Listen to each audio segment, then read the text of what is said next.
EG's turn to ban.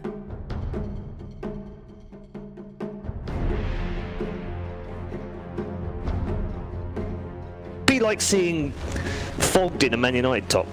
Okay, Terrorblade. take All that, right, so Jesus, that's first awesome. mile marker in the draft is Terrorblade being taken off the table immediately by Penta. They're going to ban a hero that both of these teams, another hero that both of these teams have picked first phase frequently. That's the Tusk. Yep. And of course, EG. We talked about the CK ban. They're going to take Oliver CK and the stable Brewmaster. Yeah, someone needs to get in there right now and tell them he doesn't like it. I think the team likes it. The team still likes it. Or maybe he does, and he fed you that, so that you'd say it publicly, so that anyone would stop banning it. So then he starts picking it. See, double mind games. Maybe. All right. Whoa. King. Yeah, for Penna. Okay, well, they're getting some team fight right off the bat. Yeah, most picked like DNZ.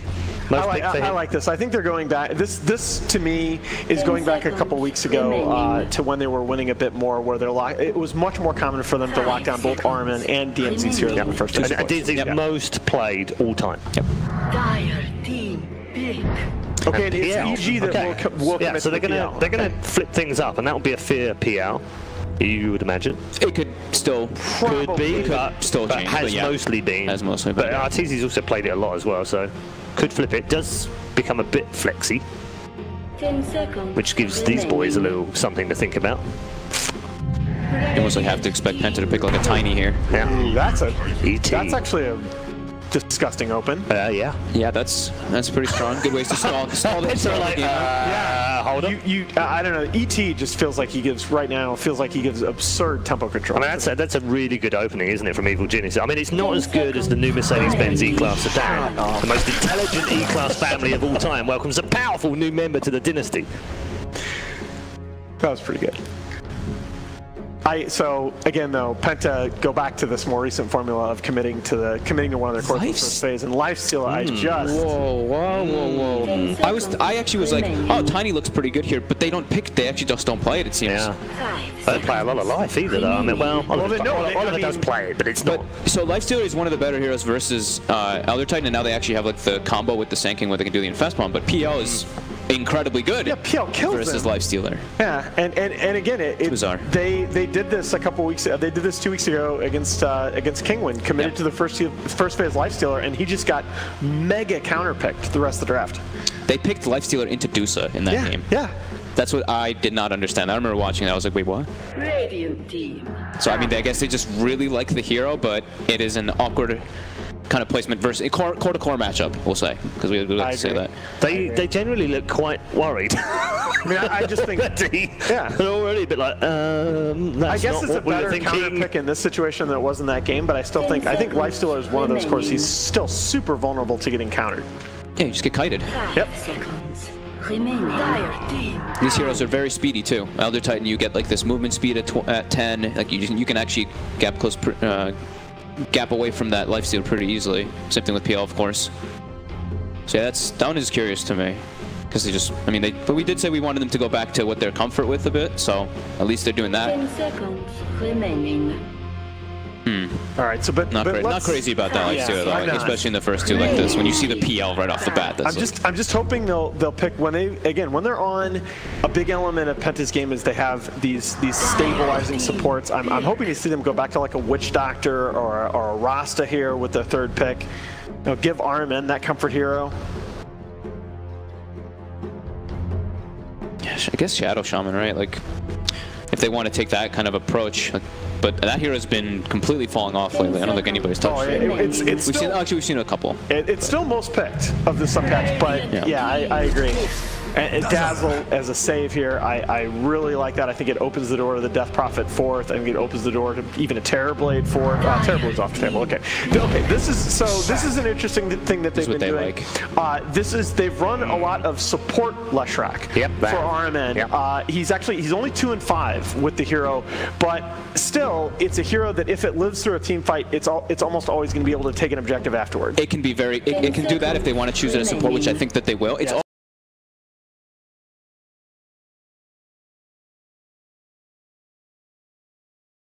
You know, actually, no. I did see Midway play it at DreamHack, and he played it. It was beast mode. Really? He went some boots to travel Yules, movement speed build the track. He was flying across the map. It was actually really interesting to see. I never. DK is just absurd to me, though. It was a very niche pick. It was very just situational. Very situational. I think a lot of I just think a lot of teams played around with it, and it's a hero that needs a lot to get going early on, and it's super susceptible to getting killed in lane. They're so squishy. This one we expect this to be a 5 though.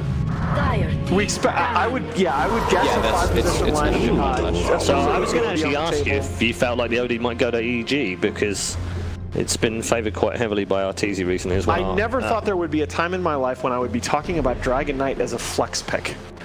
But like seriously, it actually is now. It actually is now. Yeah, when you get to this point in the draft, you actually don't know whether this mid is going to be, whether this DK is going to be mid, potentially off lane in a dual or tri lane scenario with this lineup, or even safe lane. We've seen the DK run safe lane already in this tournament. What I see by Penta is they have some, some astral sanking, less direct stun combos to like take out this mid. So I think they're really focusing. Yeah, they're really focusing on team fight, taking out that mid lane. You wanted lane dominance. That's pretty good. Of course, DK does do quite well versus OD now, but with the pressure of if you get Astral, then these guys rotate in. Pretty intense. So what was that? That's, of course, a Nyx ban and a Tide ban by EG. I would think Tide would have fit pretty well into Penta's, so I do like that ban by EG. And I do feel like, don't you feel like Penta dodged a little bit of a bullet in the second phase? Because other than the sort of questionableness of picking the Lifestealer into the PL in the first place, I don't feel like the Lifestealer got mega countered. Dazzle is pretty good versus Lifestealer though. Weave is very strong. Yeah, any minus armor is a problem. Yeah, as much as he benefits from minus armor himself, it's a problem against him. So we're looking for what on Penta right now? What are we looking for here? They need their offlaner. Yeah. So yeah, they both need offlaners. Tide.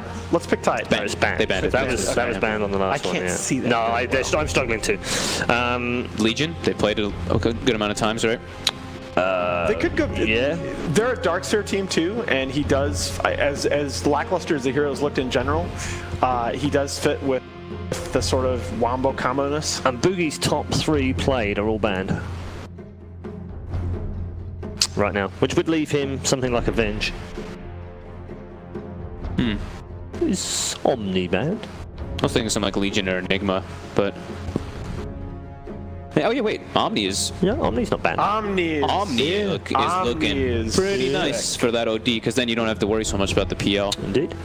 I'm so on board with the Omni. Yeah, I think they've come to the same conclusion. It's too obvious. Just makes the assumption. No. But that's too obvious. No, surely they're not going to leave the Omni, otherwise they must have a plan for it. Okay. Okay. And this is the 2-4 swap, so that will that's be... a Lesh. Wait. Yeah, how's that going to play out? Who's the core? Is it Lesh core then? Or no. Sanking core then? And Lesh Kunkka supports? I like Kunkka core. I think they can switch. They can. They've done it before. All right.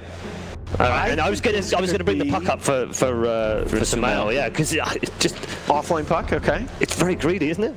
Hard to kill. Silences are the dream versus OD. You always want to have at least like one kind of built-in silence in your team form. I love these games where you see all 10 heroes and you're still not 100% sure where the laning match is. I have no idea where they go. Yeah. We'll have to wait until the game starts. Which just makes your jobs very difficult when it comes to predicting anything at all. I'm going to give you a slightly different prediction game this time. Okay. Where do you think the Kunkka goes? Let's see if you get the prediction right. Off lane. Okay. Really? What? Okay. I like the Kunkka in a duel or aggro try. I think it's going to be like a dual lane off. Yeah, aggro duel. I like that. Is he a core in that lane? That you didn't say I had to. You got a core! Alright, I'll put the core because they love that hero. Right. They do like that hero. So 3. God, what the hell am I trying to nationalize right now? I've seen a couple teams do it, but let's go with the more predictions. I do think EG wins.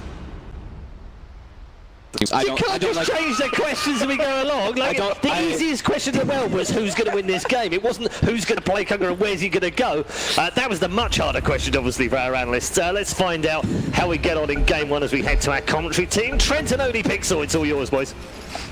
Thank you very much, Red Iron. Here we have it, first series of the second day of ESL Genting, and it's a very interesting one to see. Evil Geniuses, of course, the team coming off the back of a decent LAN performance, coming second, of course, at Galaxy Battles. But overall, they've had a lot of matchups recently where, for the sort of caliber of players, they haven't quite been up to scratch. Now, against Penta, coming into this, you would sort of expect EG to be on another level, but I think there's going to be a lot of people asking questions and looking to see if can EG really keep the upper hand here, or can Penta for a bit of a spanner in the works. Yeah, and Penta, they're a team who have had their own changes very recently. They had Nine, who was obviously kind of one of the more well-known players on the team, I would say. A lot of people recognize him because he was top 1 in Europe for a while on the MMR leaderboards. Everyone's like, oh damn, this guy must be pretty good at this here Dota 2 game.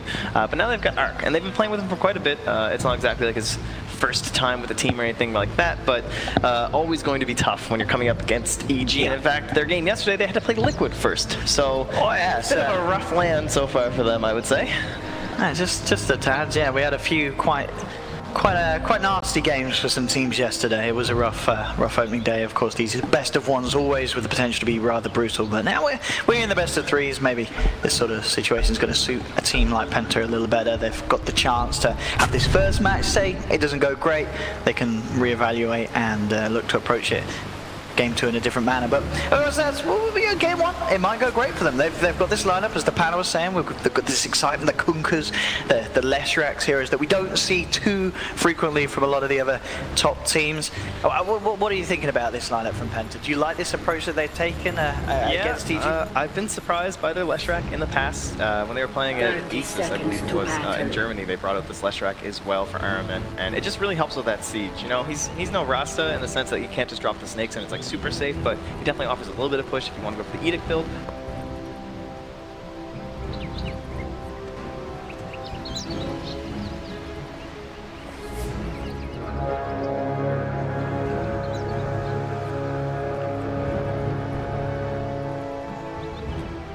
The battle begins.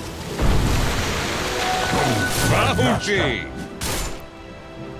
Step lively now. Your admiral is on board. A prize.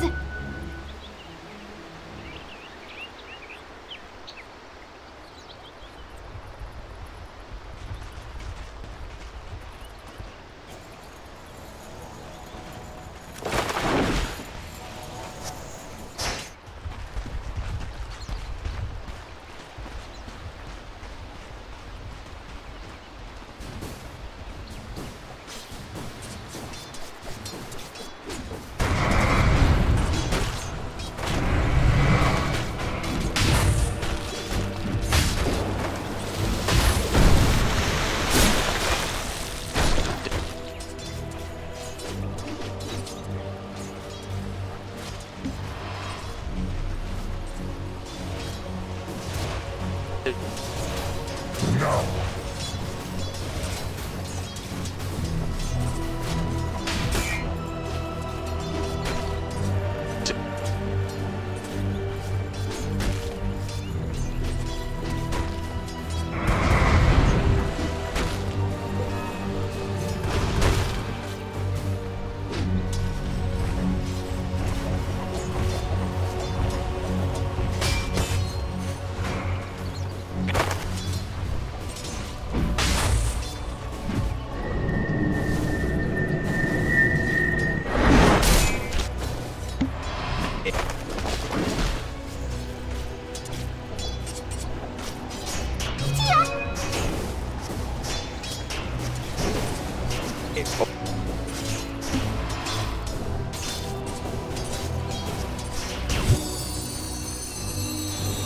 You shall not. Invisibility. A tithe to the impurities.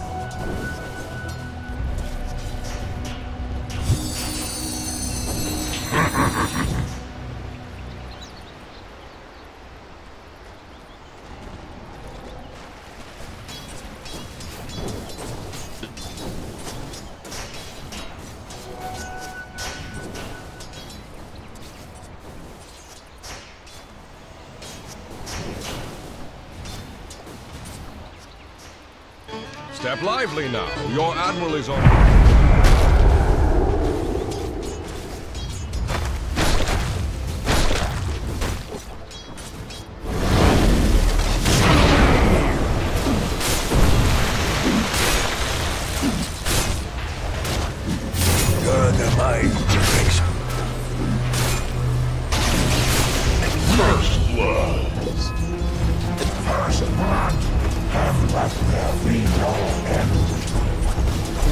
Go away!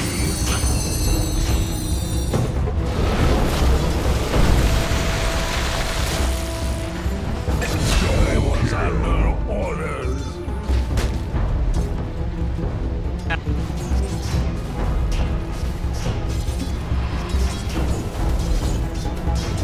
Denied.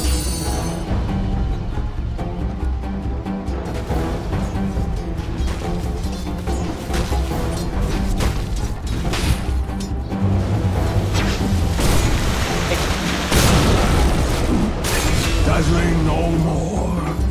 Reduce to your elements.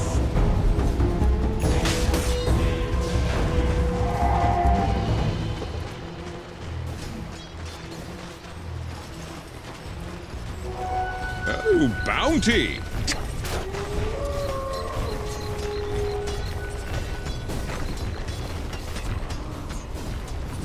Dire's top tower is under attack.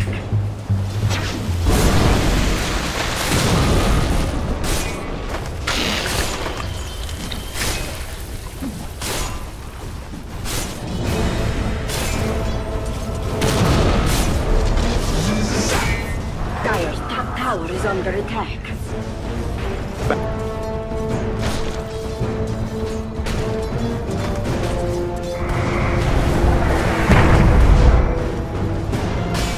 Oh, for my chest.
To pay.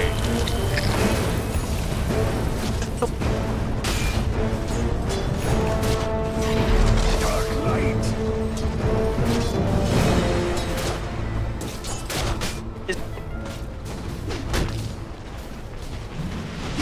Bounty.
Radiant's bottom tower is under attack.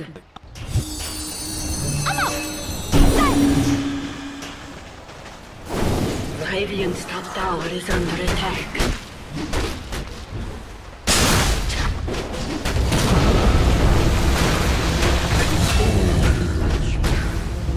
Back to the impurities.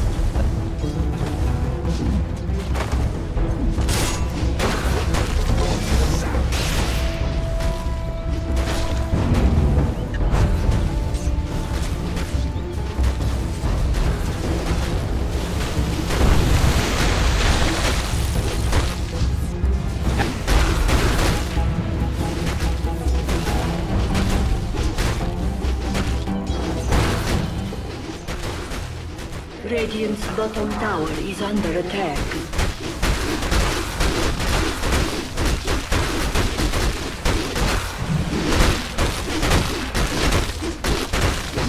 Radiant structures are fortified. Radiant's bottom tower is under attack.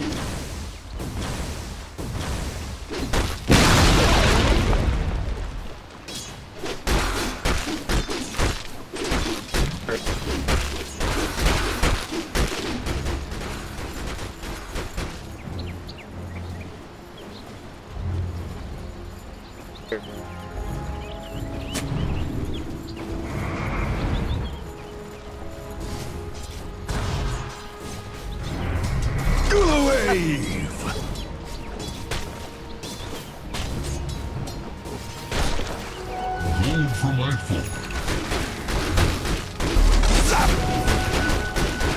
Oh, bounty!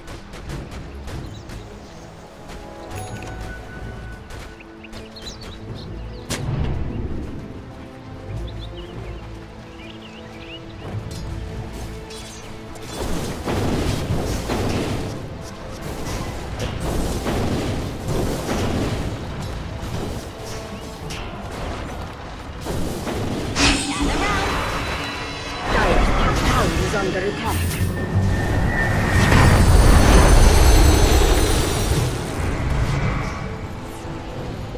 My gratitude. Dire's top tower has fallen.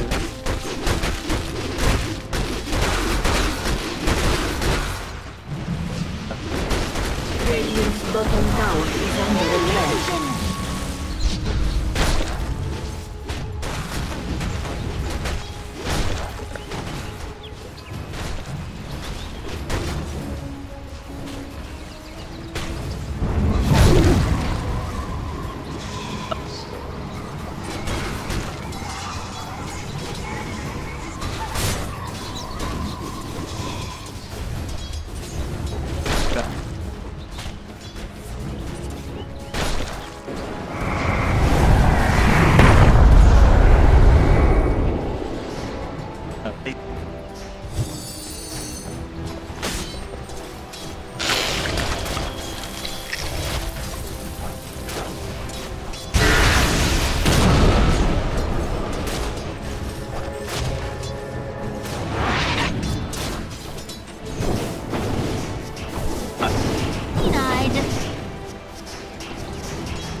To the impurities. Radiant's bottom tower is under attack. I'll take your tribute.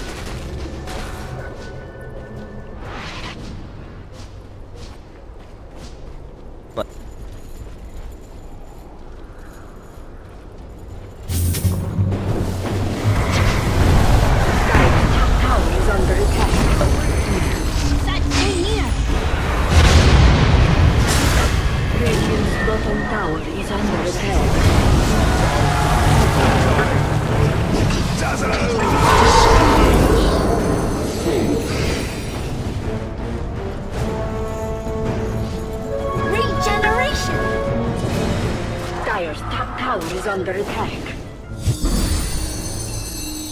Greetings! Radiant's bottom tower is under attack. Dire's top tower is under attack. Radiant structures are fortified. Yep.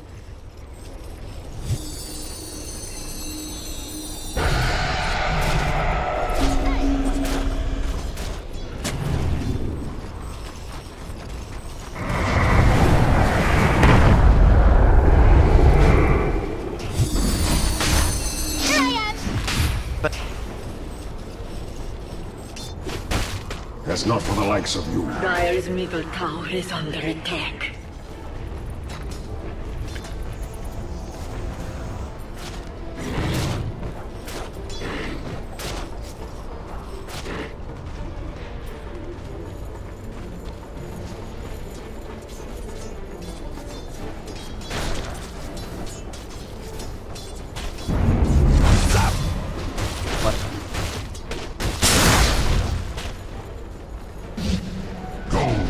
Master.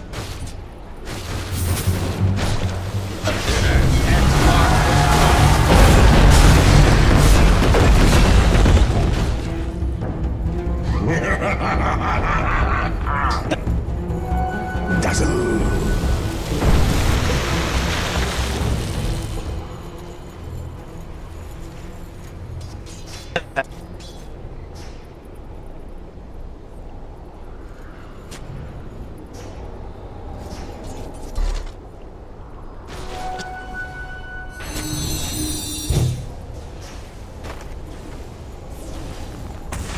Your doom be averted.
Purifier.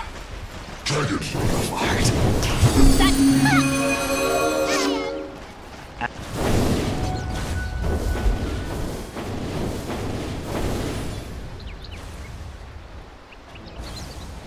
Radiant's top tower.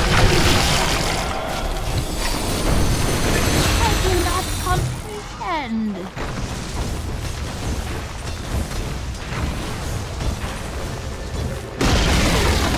Radiant's top tower has fallen. Radiant structures are fortified. Radiant's bottom tower is under attack. Dire's middle tower is under attack. Killing spree. Your luck stop. Bounty!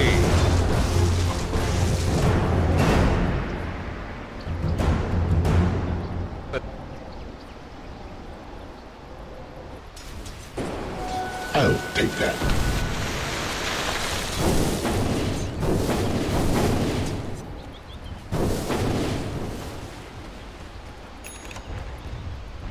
Dire's middle tower is under attack.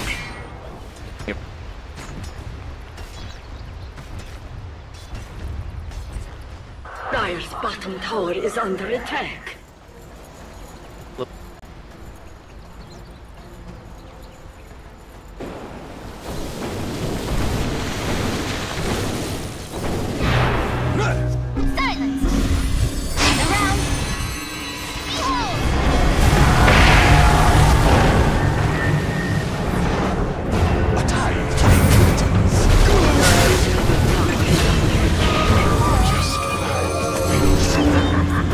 Reject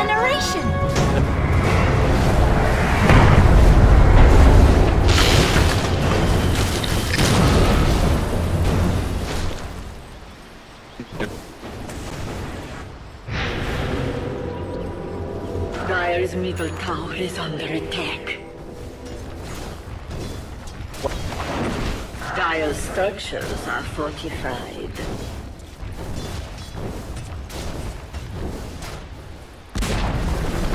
Dire's middle tower has fallen.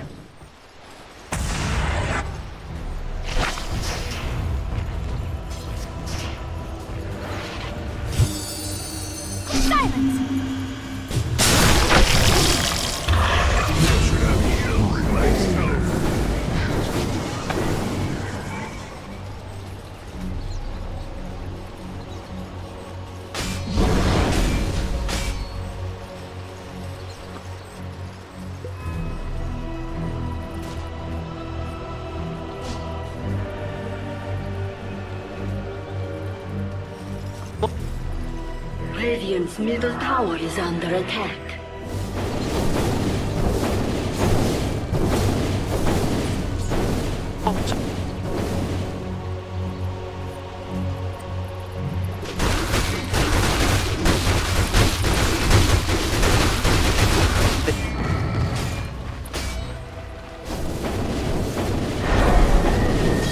Dire's bottom tower is under attack. Radiant's top tower is under attack.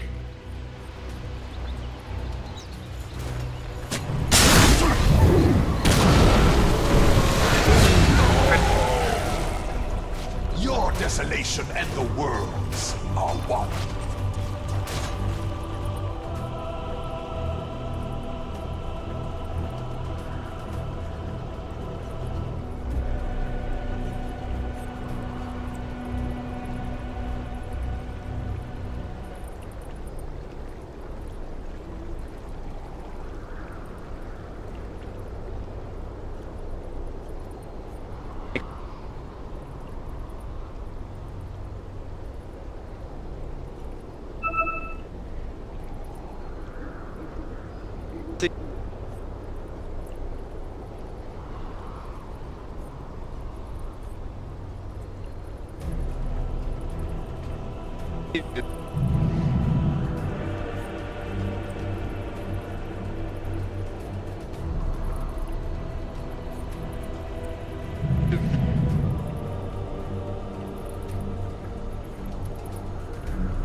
I'll take your tribute.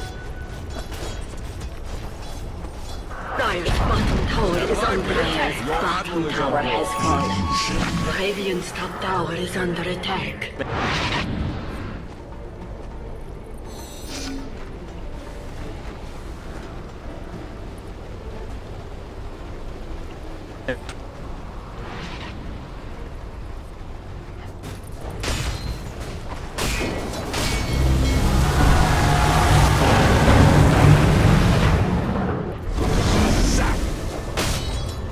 Radiant's top tower is under attack. Dire's bottom tower is under attack.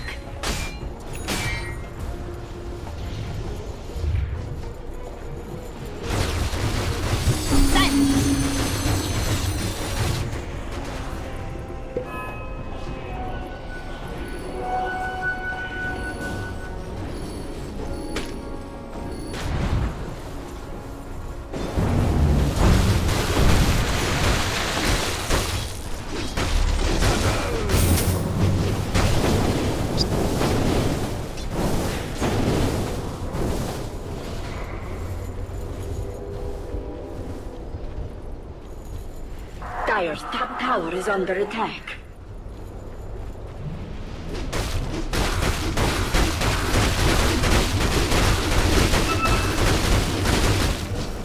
Dire's top tower is under attack.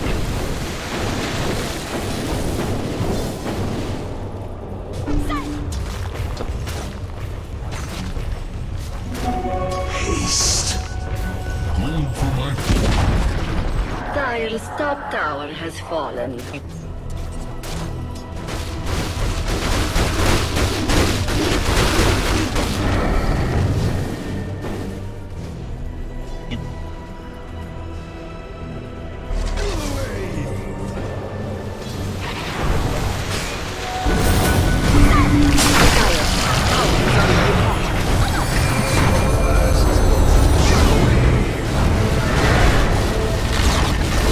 Radiant's bottom tower has fallen.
bottom tower is under attack.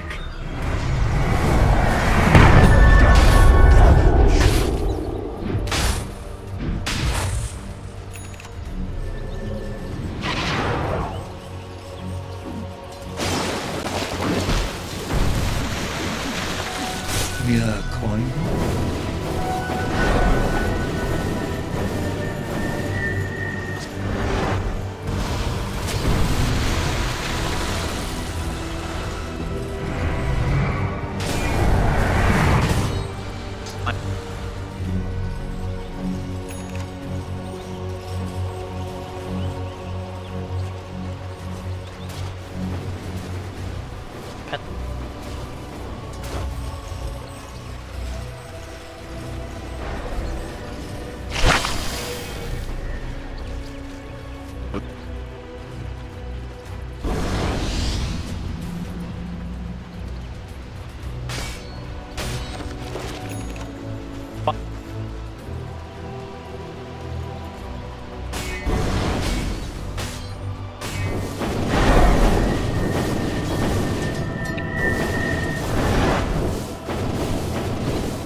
A tithe to the impurities.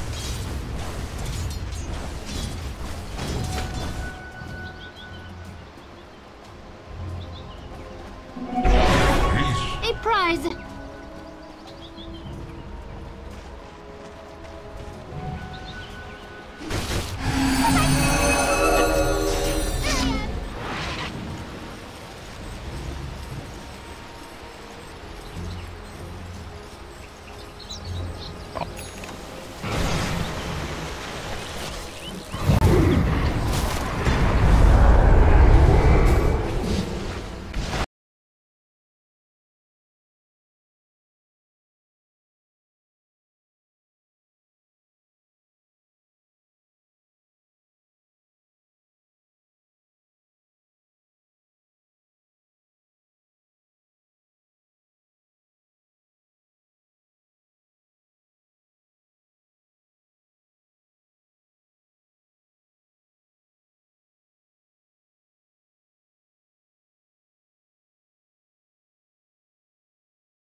Dire's middle tower is under attack.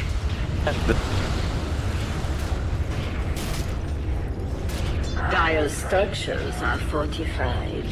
Dire's middle tower is under attack.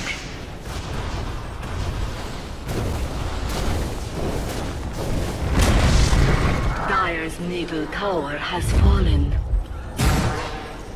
Radiant's top tower is under attack.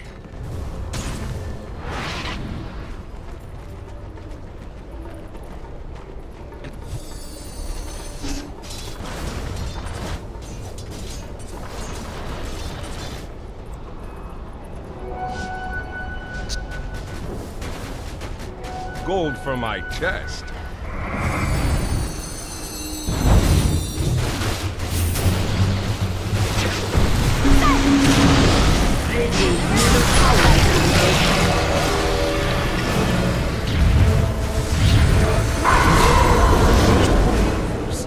I'll snuff out your sanity.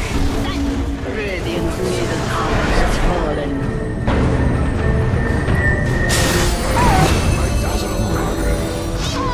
See nature's blasting core.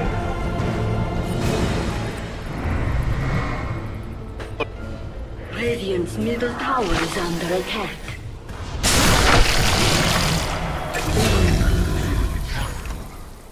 On your knees.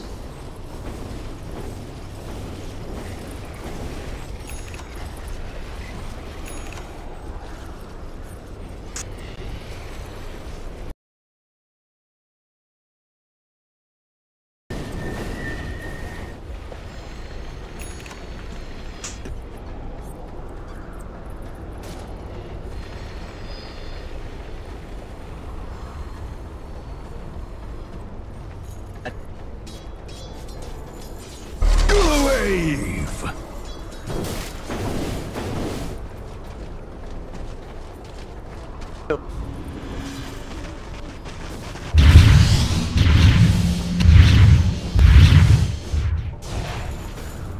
Gold for my master.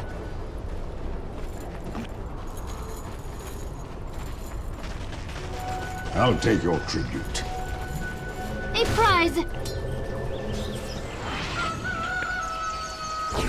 Illusion.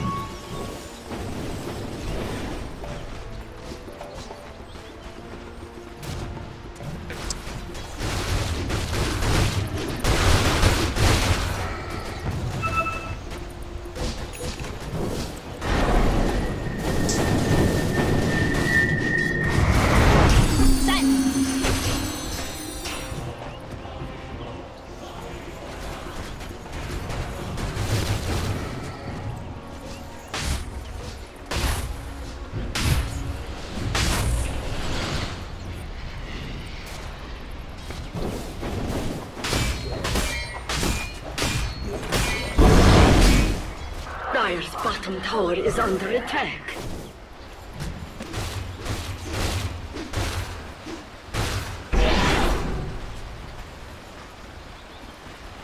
Dire's bottom tower is under attack.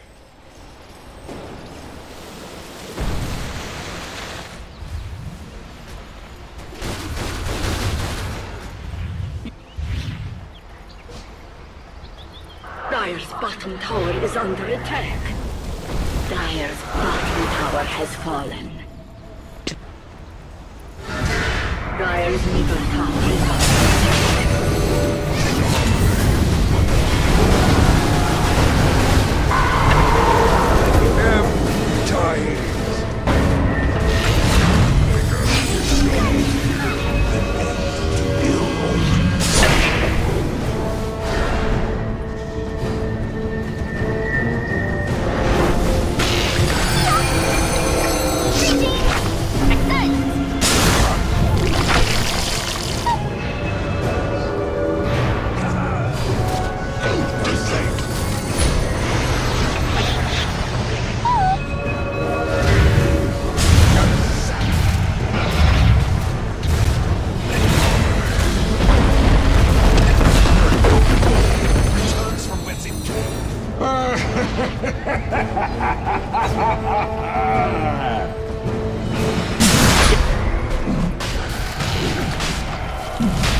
Not so safe harbor, eh?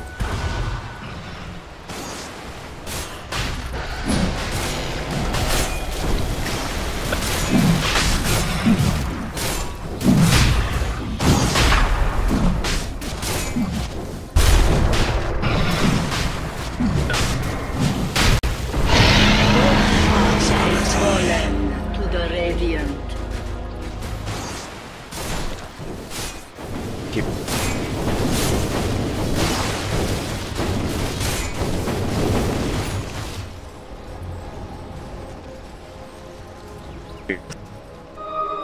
Interesting.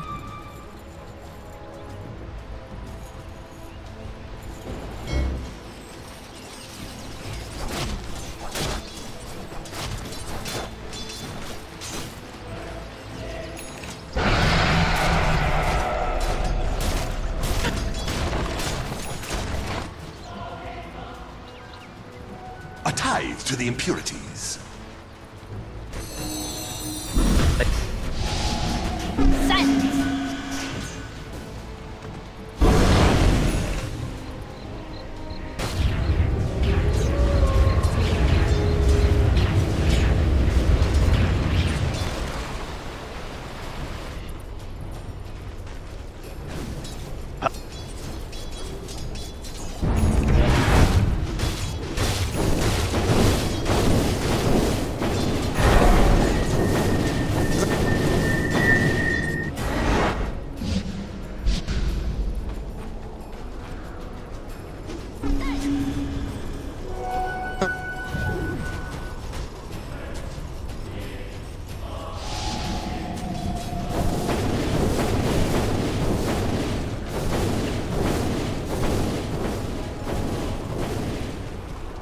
Mere coin? Dire's bottom tower is under attack.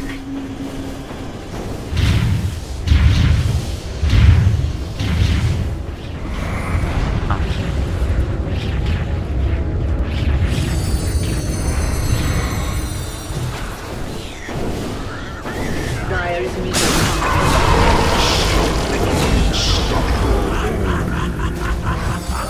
Dire's structures are fortified. Dire's bottom tower is under attack. Now that was unbelievable. Dire's middle tower is under attack.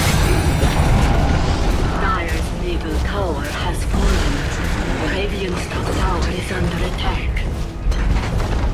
Dire's middle barracks have fallen.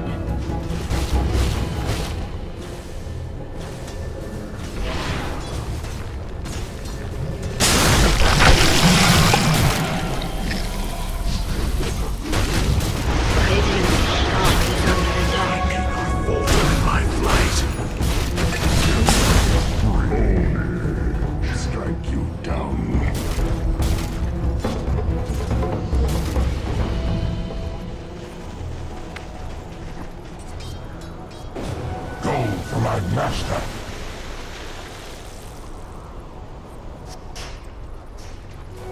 A prize.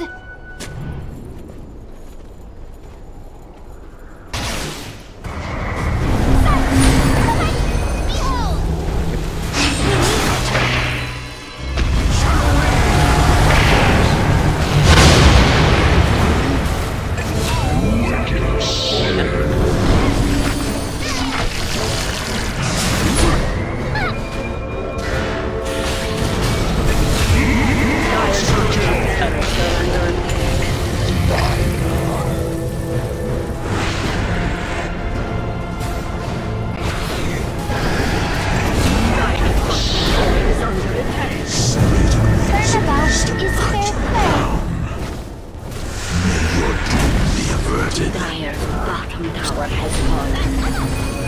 Dire's middle barracks have fallen. Dire's bottom barracks have fallen. Dire's middle tower is under attack. Look out! Behold! Silence!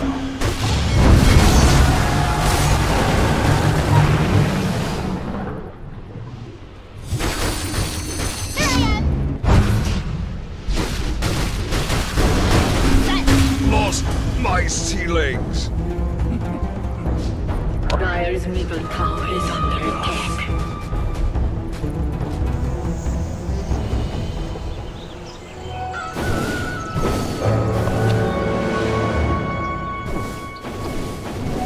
East.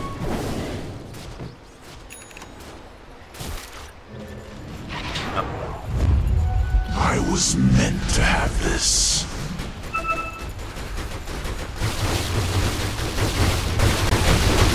Oh, yeah.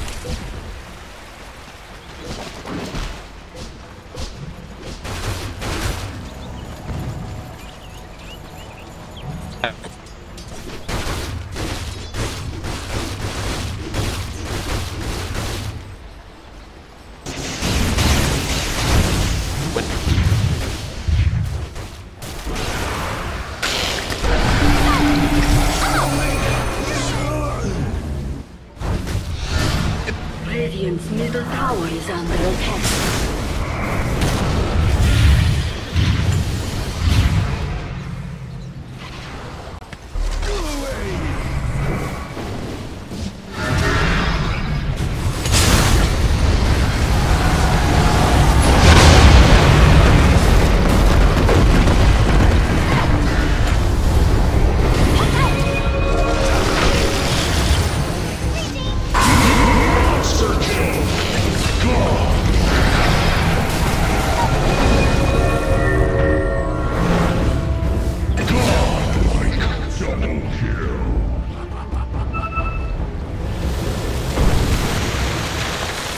Dire's top tower is under attack.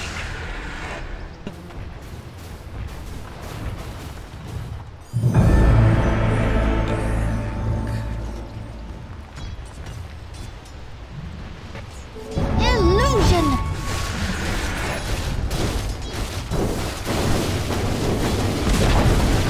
Dire's top tower has fallen.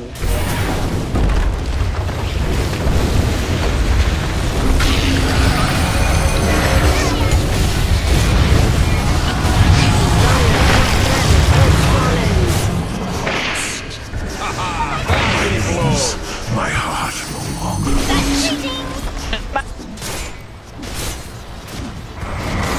Dire's structures are fortified.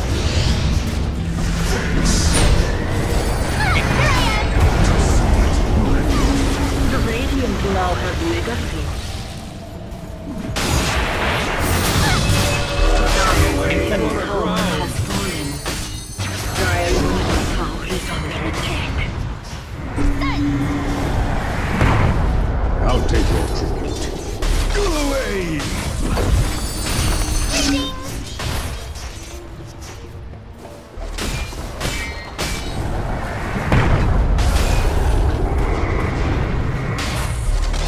zap.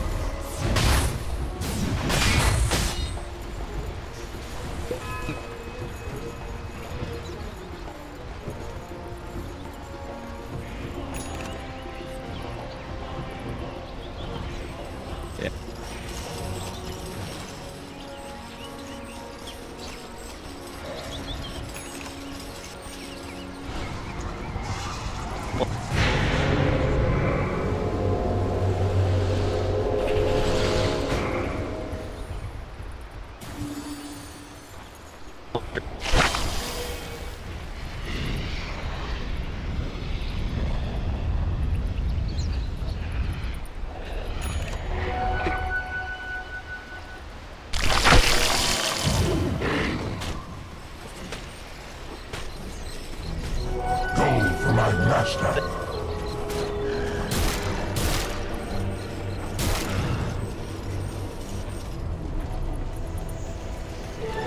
Double damage.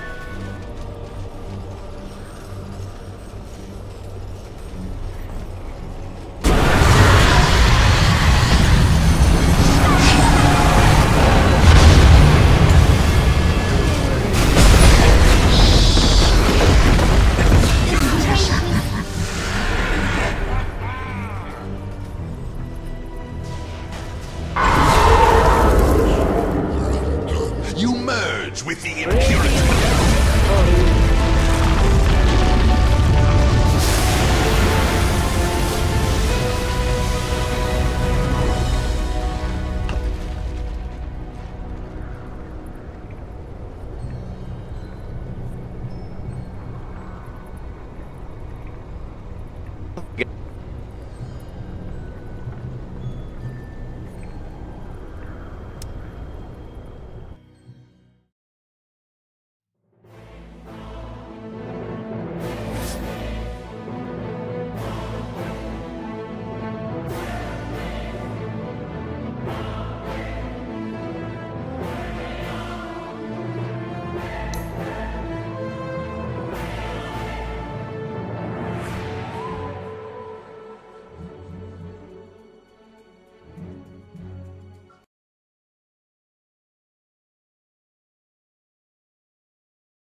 5 seconds remaining.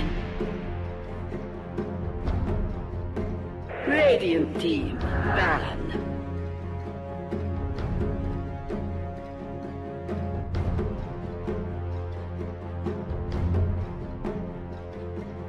Dire team, Radiant team, ban.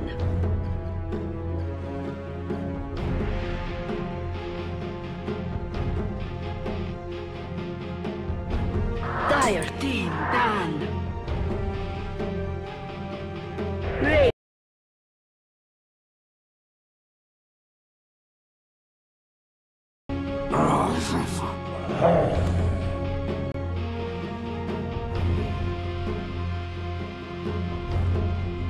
Dire team, ban.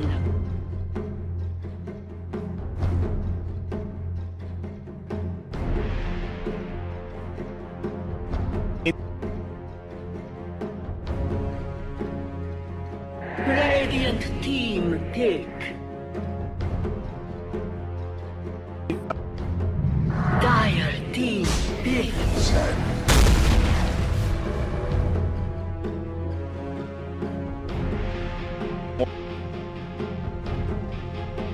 Dire team Radiant. Phantom Lancer.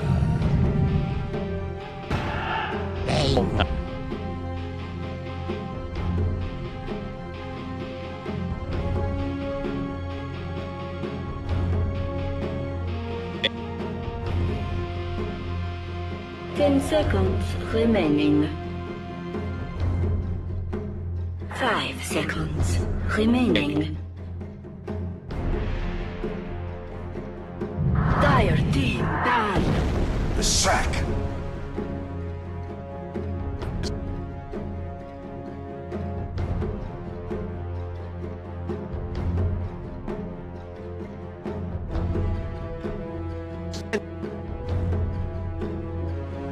Ten seconds remaining.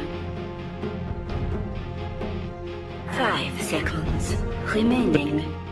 Radiant team ban.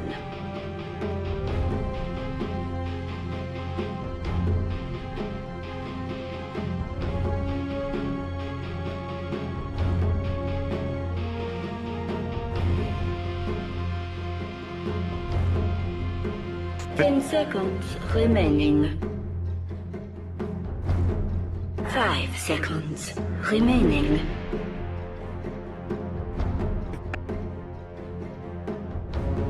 Dire team ban.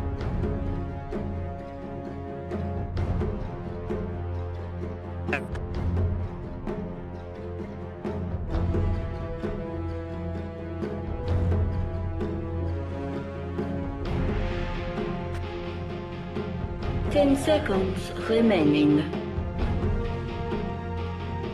5 seconds remaining. Radiant team ban.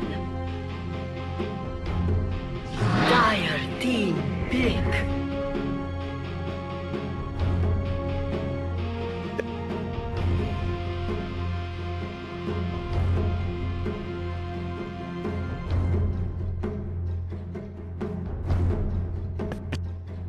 Radiant team pick. Dusk.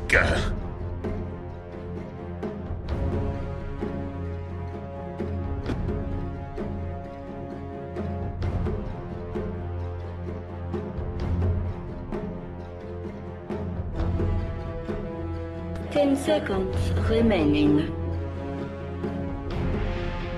5 seconds remaining.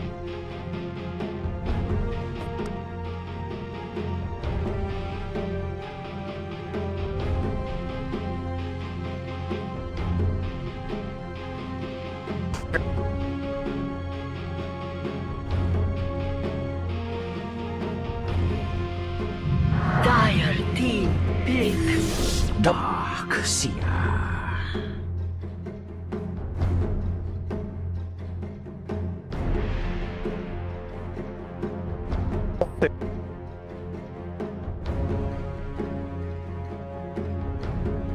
Ten seconds remaining. 5 seconds remaining.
I'm thinking they might go for... Okay. Lycan was ignored. Okay. All right, so they're going to... All right. RTZ, yeah. 49-14 on Lycan in competitive play. This is, I believe, the highest win percentage of any player-hero combination bar the Universe Void. And when it wasn't good. Yeah. And I was gonna say that I was literally like, it was out of my mouth as they were picking it because Lycan versus Darkseer, I love this matchup because you just sustain through those ion shells. You do not care. So, okay, so if it's not gonna be a tiny... Another hero I don't like in this meta, but I think fits here is maybe Sven. Sven, yeah. Especially with Darkseer. I think that's the obvious one. Yeah. Okay, all right. Sven stands ready. And this is something that that Penta have run before. Look at that Wombo combo, too. We got some triple stuns coming out on Penta with the vacuum. There is a Tusk, though. That throws a bit of a change up here, because now if you do want to do those combos, if this Tusk is in a good position, you can just really change the tides of those. I hate that I'm going to be in this situation again now at the end of this draft. That I'm going to be in a situation where I have a bunch of heroes on one side that I don't particularly like, but I got a team that they go well together and knows how to play. I hate Sven right now. I hate Sven right now. But I think he's really good versus both PL and Lycan. Yes. He has his moments. If you're ahead. I mean, sure, that's the beauty of Dota, of course, but you know, if PL is super ahead of a Sven, then Sven's bad versus PL, but if Sven's really good over, like, a little bit over a PL, then PL's not good versus Sven. So they do take out that OD anyway from EG, kind of expected. That's a really good ban. Just from the bans that Penta showed, I think you kind of have to. So who's your mid now as Penta? What do you think they can? Do you think they don't push this Lush mid? So they banned the CK, didn't they? I don't think they will, but I think it's still an option. Yeah, I actually think with this lineup that you don't need to commit to Corlash. Well, they've still got the Omni. Yeah, but Darkseer is already your 3. They didn't ban Medusa either, did they? I mean, you could do something totally stupid and go back for Korkunka.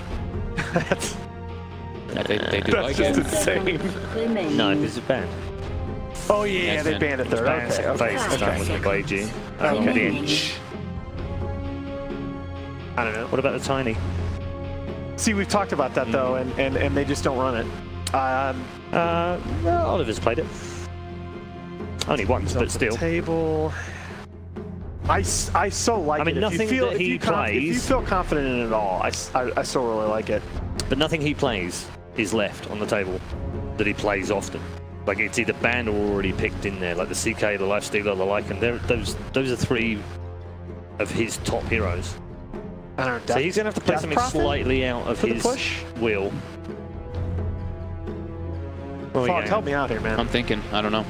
I think we said the ones that were like the most obvious ones. They're still genuinely thinking about it. I think they're still debating what they want to do, who they want to call. I guess you could Queen, but she has... She is so bad. Oh, God, of course. All right. That's good versus a Lycan. I'm down with it. And they even picked it against Kingwin a couple weeks. Yeah, this is... Yeah. Okay. They're really a lot in on this Sven, though, on Penta. They are, but I feel like they can... I feel like unless it goes... I feel like unless the game goes fairly late, they can win without Sven being super huge.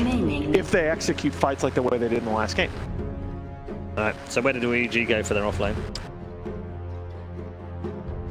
Well, the puck's EG don't necessarily have to... Okay, they are going to pick a classical offlaner, and now you go back to the question of who's playing what. So I guess Sumail's going to be your Bat Rider? Yeah. Yeah. Sumail Bat. Crit Fear, PL, RTZ like. Yeah, it's a pretty standard. I would think. But if Fear PL mid against Timber? Sag lane? Again? Put Bat mid, dual lane off lane with the PL, Lycan safe lane. They're gonna. I feel like I should give you a question that's not related to predicting the outcome of this game, but instead predicting where they lane again. I think Bat's gonna be mid. I think they're gonna try to find. I think they're gonna try to find where the Timber is, and they're gonna try to get the Bat matchup for Timber. What does Sumail play then? Sumail plays mid. I will give you $10 if you're right. I'm so. That's actually a really impressive call. Makes sense. Okay. Thanks. Okay. There's some cash going to exchange hands or something, so I'm getting out of here. here very quickly. Let's head back to the commentary team for game number 2. EG all on the line. Or can Penta claim their place in the semi-finals of the lower bracket? Let's find out. Thank you very much, Red Iron. Here we have it, a very exciting game 2 coming up. And the draft from EG, we're seeing the PL again, but we are seeing this sort of change up in the other cores. We have the light and the bat. As Fogg said, there's a lot of different potential where they could land this, because we've seen the Samel bat in the past, and he can certainly do it. That's all I'm excited for. I just want to see if Fogg gets his tail or something. That's the real victory of the day here, but... You know, they're a very different lineup. I'm not excited. Who else picked Sven and Darks here in 2018 or in 2017? They must be confused. This is, I kind of hope it works because we just don't see it, but at the same time, it's hard to feel super confident in these heroes in this sort of meta. Just no one really plays Sven. I think Darkseer and Sven are the 2 easiest heroes to hate. I would say a surprising amount of people honestly pick Sven, but then it feels like every time you watch a Sven game, it just feels awful. Because it has to be so precise. Everything has to go so well. You know, you have to blink in, you have to stun, you have to ulti, you have to get this damage off, you're hitting your Mask of Madness or something, and if anything stops that full initiation from happening, maybe like a Snowball or perhaps a Nightmare, things, you know, they don't go so well. But our previous game, Penta, they played so well around that Lifestealer. They enabled him. They made it so Oliver had this fantastic game. So the question is, can they do it again with what I would say is a much harder hero to make it work? Because if they can, there's other great options. You know, this Warcry, it looks amazing. You want to pick this hero. It feels so good against Lycan and all his heroes. Or his summons, rather. So, oh, nice play. Oh, there we go. On to Misery. Stun into stun. Do they have the damage, though? Doesn't look like they do. They'll turn towards tasty target. It's easy. He's got to be careful. He'll take quite a bit of a punch. I mean, they're both getting brought down quite low. Get the shards out onto DNC. Quick Burrow trying to break himself away. They won't quite get kills, but at the least they will be able to secure bounty runes up there still. Misery is looking towards Oliver. Continue to chase down the Sven, and we'll see what sort of lanes do come out of this, because at the moment Sven is up towards the top. Yet to see anyone get themselves to the mid lane, so there's going to be a bit of a free opening for Samel's bat as he has that first wave to himself. RMM will be turning up alongside the Sven, as it seems, so deciding to bring the Sven into this matchup against the bat and putting the Timbersaw up towards the top lane. So was this the plan all along, or is this just avoiding a certain matchup? Yeah, this is definitely the way that EG, you know, well, ideally they want the Timbersaw up against someone who punishes. So if you're Arc right now, you know, you want to punish somebody like the Lycan, or you want to punish the PL. So he's happy to be in at least one of those 2 lanes, and EG, certainly I would say hoping that maybe that it was going to be the Timber mid up against the bat. See if they make any sort of rotations, but for now, as long as the Timber doesn't have too many levels, he can't do all too much against either Lycan or PL. Lycan is also certainly the better hero to be up against the Darkseer, because you have that natural regen. At the start, it's not too much, but once you get second point into the Feral Impulse, he's much like this Timbersaw or this Dragon Knight, where he's pretty sustainable up against the Iron Shells. Let's see how much Oliver can get out of this mid lane. He does have a lot of backup. Iron Man and Boogie will be there to assist him. Samel, that's the help. Crit. Yeah, that's a scary combo, man. You know, one of these supports gets stuck inside that little ice shards with all that fire pouring on top of you, the napalm's raining down. Absolutely, definite potential for kills for EG and Penta Maker. Step in the wrong place. Boogie coming back towards mid with this Darkseer. So hang on, is this a bit of a lane switch up? I mean, Oliver going towards top. Boogie is now in the mid lane. I mean, this is... I like how they timed this so that he's rotating along with the bounty runes, trying to grab it as they make the lane switches, so he's not totally wasted. He doesn't get it. Yeah, a bit of trouble here. We'll turn around, get the 2-man stun now. Actually, with the help of RMN, it's Penta to get the kill. They are going to miss the stun from the Lash, but they have the Burrow Strike connection.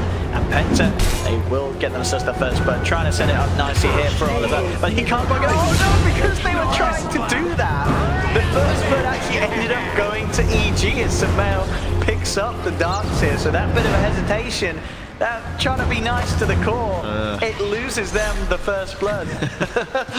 That's pretty brutal. But it's so important. Like, it's so much gold from the kill. So it's still worth it, honestly. But yes, extremely unfortunate for Penta. And well played by Sumail in the mid. And so that means that, yeah, they rotate again. They got Fear versus the Iron Shell. Very happy. Oh, the biggest and baddest wolves. Most pro-Lycan game. Sylar up top. I can understand that. Fear only 26 games, whereas, you know, number 2, Arteezy on the team here. And look at that win rate, 77.8. I mean, he had a hell of a time with that hero on the pass. He's just the boy that wants to play PM. I noticed that his Roman numerals, he's 12, by the way. I wonder if that's what he's doing for. But here we have it. Another kill for Penta. Oliver getting himself away from himself. Misery will be able to break down with the brain sap. It does cost him his life. 2 for 1. Trey in favour of Penta. Actually looking towards Arteezy. Have they got the spells to bring him down? They have 1 stun. Got the backup of Crit once again in this lane. So Arteezy, Burrow Strike. Crit is there. Arteezy getting low. Snowball to buy him time. They'll look for the stun, but the doppelganger's out just in time. So Arteezy will keep himself safe. Crit. A different story though, with Oliver turning back into the lane, has the stun, they're looking to dive in 1 more, they needed a couple more, it's not going to be quite enough. Crit will survive, can't quite get the kill, but all kicking off on that top lane. Yeah, let's say bottom lane, we also still have the Timber Saw versus the Bat Rider, so Timber not getting that punish that he wants, so he doesn't even have 2 points in reactive, so it doesn't really matter all that much, so he's trying to pressure Sumail. I like that, takes the 2 points in the chain instead, but Sumail has that early bottle. We see this from a lot of offliners lately. You know, especially if you're super mobile or something like this, where you're this Bat Rider who can just like nuke a wave and then go collect those 2 bounty runes. It's so much mana back for yourself if you get both of them like that. And obviously the extra gold from the bounty certainly doesn't hurt. 24, 21, and 20. The dire side cores looking very good in the lane so far. See how much Oliver can catch up in this top lane. As you say, falling behind in CS on the Sven. Putting some more focus towards helping him with DNZ and RMN, sticking around. Yeah, SK and the Leshrac combo. Got the triple stun. Still lacking sort of the damage at these levels, especially Arteezy now hitting level 5. In that Misery Bane, there's a lot of chances for Arteezy to play himself out of tricky situations.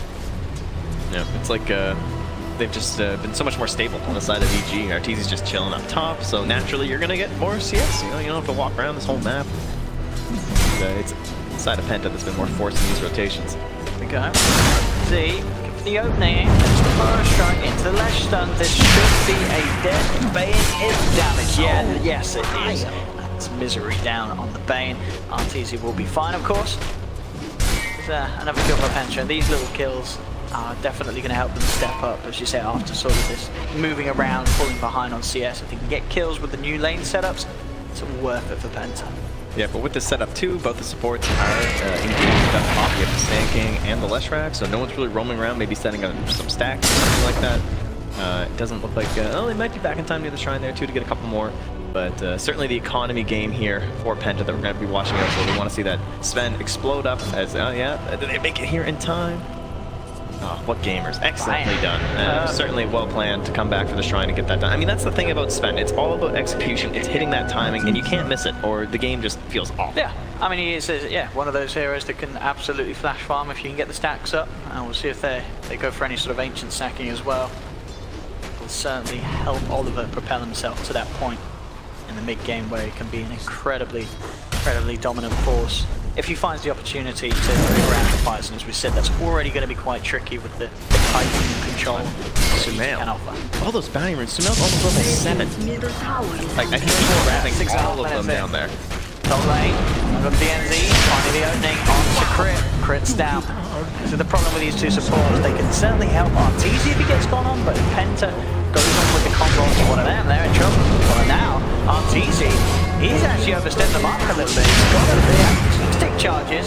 Stuns there from Oliver to hold him back. Crit now back to roll forward onto Oliver. Onto this Sven, and then bring him down. Both track across the DNZ, but it's actually not going to do anything at all because Arteezy can jump forward. Still looking for Oliver. Let's try with the body blocks. Oliver able to turn with the stun. Oliver's going to get out. He's back to safety.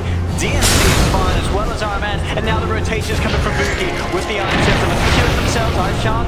It's got the raindrops. That's going to save the Sand King, and now Boogie just giving them the slow but painful rundown. Arteezy comes back in, throws out the Spirit Lance. Can they kill Boogie? They cannot. Both sides playing around on very low health.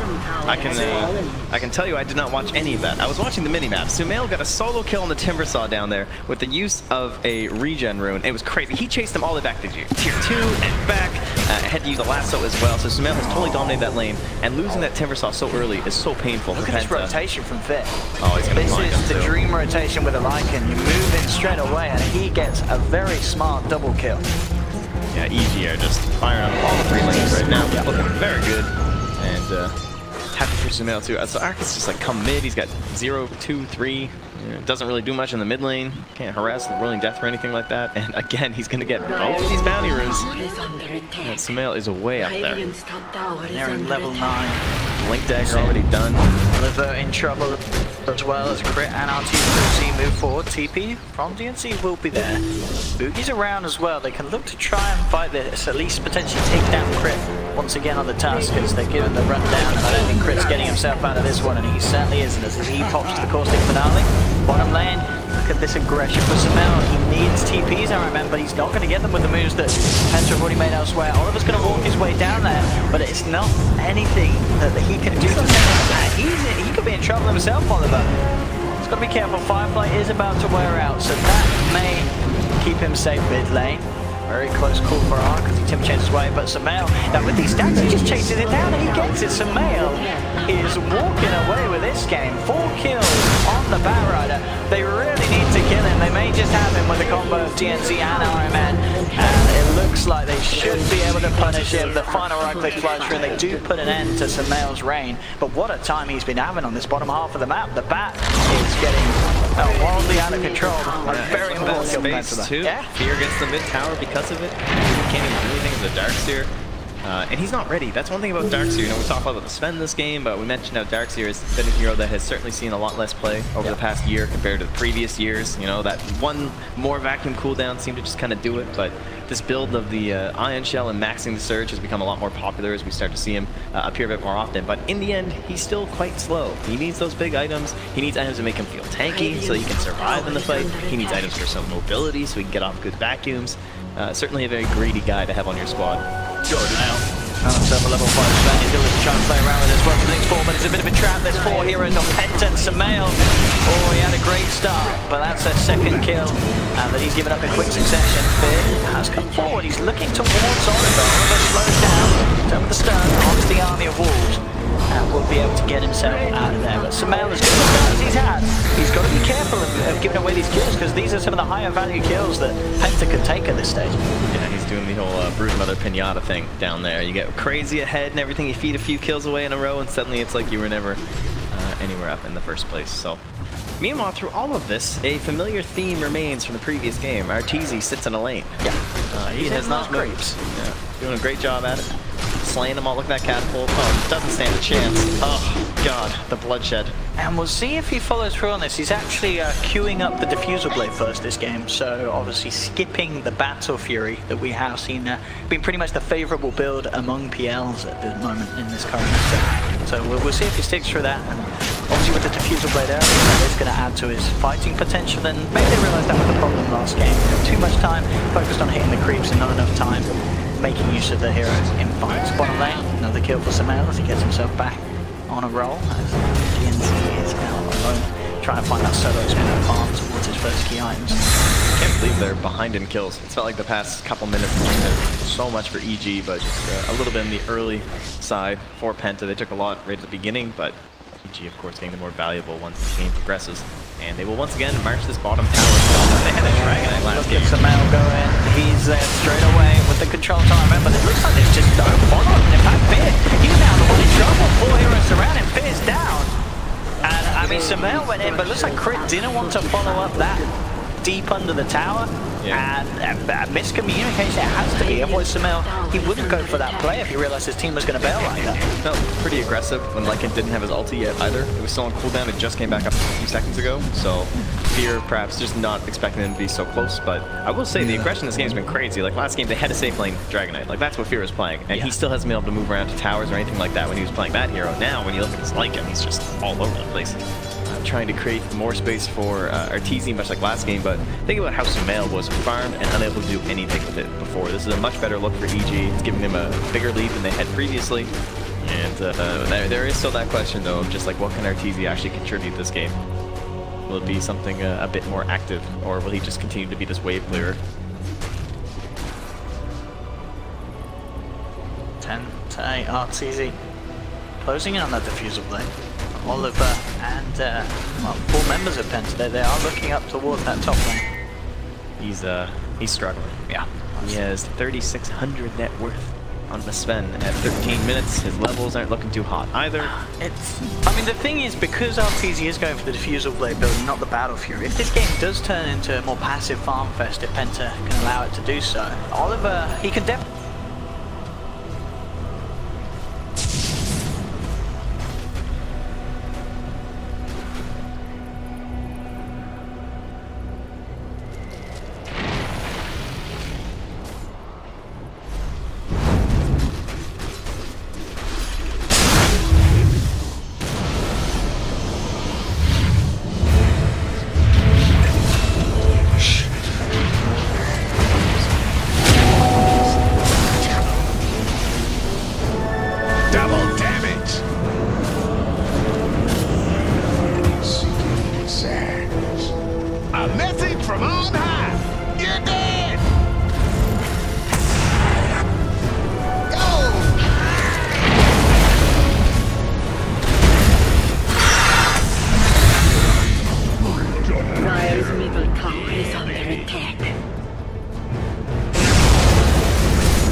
That was ignoring.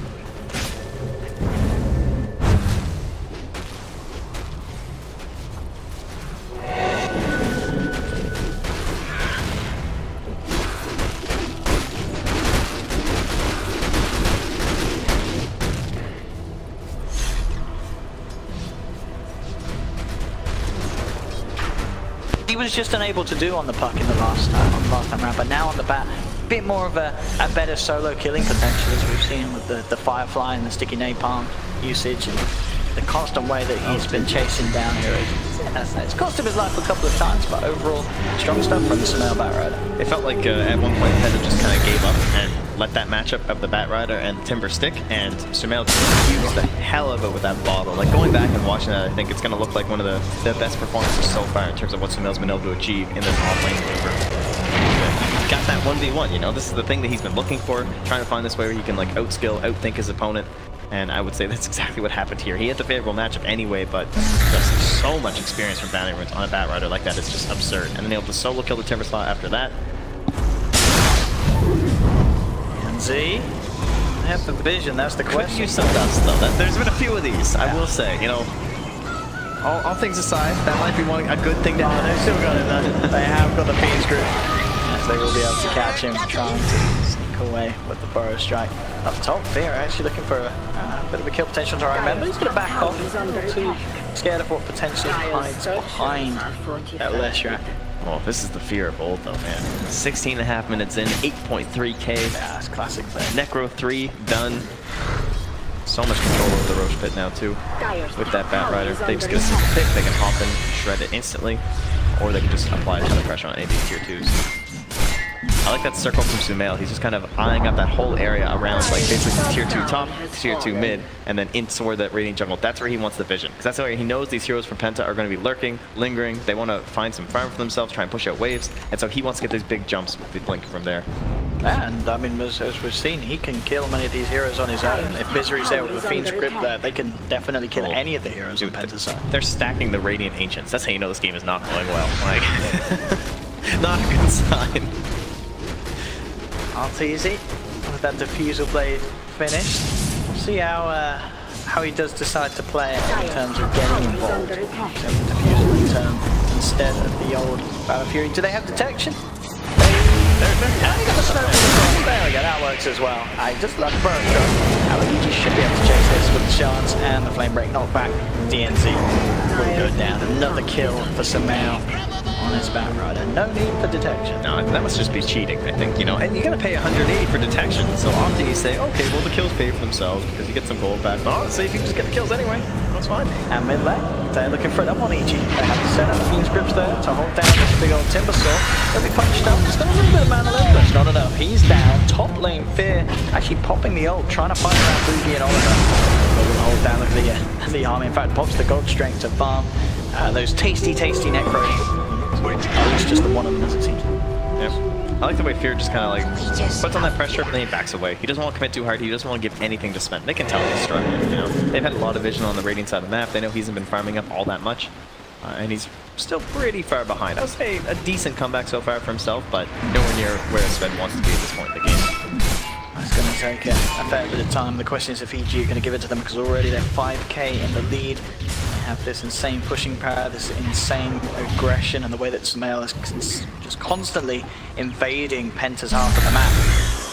Oh, that's the 4 gold on the Dire this game too for EG. It's the Blink Dagger already done for our Tusk, and that is so huge against Sven. Their big comeback in this game is the vacuum and the big They got the Wombo. Yeah, they got a Wombo, but it's crit. He's the combo breaker. He's going to blink on in there, throw up a snowball, everyone inside, waste all this time during Sven's ulti.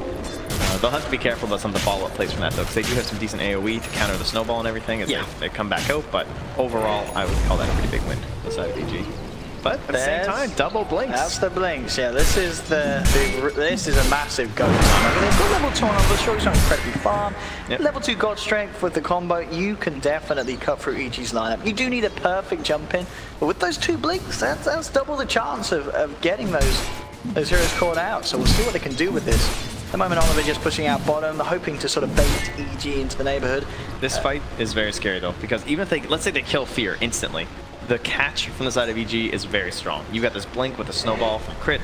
Yeah, you've got a Bat Rider who's going to be flying all through. You've got a PL who can keep up very well using the Phantom Rush as well as his Doppelgangers. So they basically want that kill, and they need to like retreat as a unit or like 5-man push and like keep on that aggression, like keep casting their spells, don't miss anything, because one slip up and they could be like fully 5-man wiped after even a pick onto Fear, I would say. We'll see Oliver putting some pressure on with the God Strength to tier 1 tower. EG not really falling for the bait, as it were. I think they should be aware that there's backup behind. RTZ very safe from there. Just the catch from the ice shot. In fact, Chris going to be the one to be jumped on the back line. He's got the snowball by himself sometimes. I'll actually be able to connect the first turn onto RTZ. We'll be able to follow through though. The rest of EG come in. Misery has the Fiend's Grip, holding this turn in place. That's Oliver down. Timbersaw also falling low. Can't get himself out of this one. No, he can't. That's a double kill for RTZ, and he's not done yet. EG chased towards DNZ, and he tried to hide in the jungle, but he cannot do so. 3 kills for Evil Geniuses as they manage to climb further and further ahead, getting the Roche, getting a very, very successful team fight, as they seemed very aware of the play that Penta were going for. You know, pushing solo with Sven and hiding. They knew that there was going to be a surprise. They knew that there was going to be an ambush, and EG were able to punish it. Yeah, looking very good this game. Been much more aggressive, got a lot more goals, a much bigger lead. 20 minutes, of course. That Roche secured so early. Like, this game's so hard. And this should be a number 1. There is the rest of EG coming in. Crit with the control onto Arno, and then knocked back with a flame break, and RTZ picks up another kill. And I think it's just sort of the way that EG's read this series. They know that RTZ, if he gets involved, you know, he's a smart kid. They can play some fantastic team fights. The last game, he was hitting creeps. You know, it felt like a wasted opportunity. You want to be brawling in these games, you know, when the enemy team wants to fight as much as they do.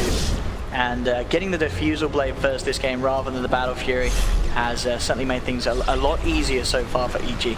And that and Fear. Like, neither of them were involved last game, really. At least in the more important parts of the game where Sumail needed someone to help him get kills to actually accelerate that puck. This game, his Bat Rider not only played well solo, and again won his lane, but he got a little bit of assistance too for those quick pick-offs.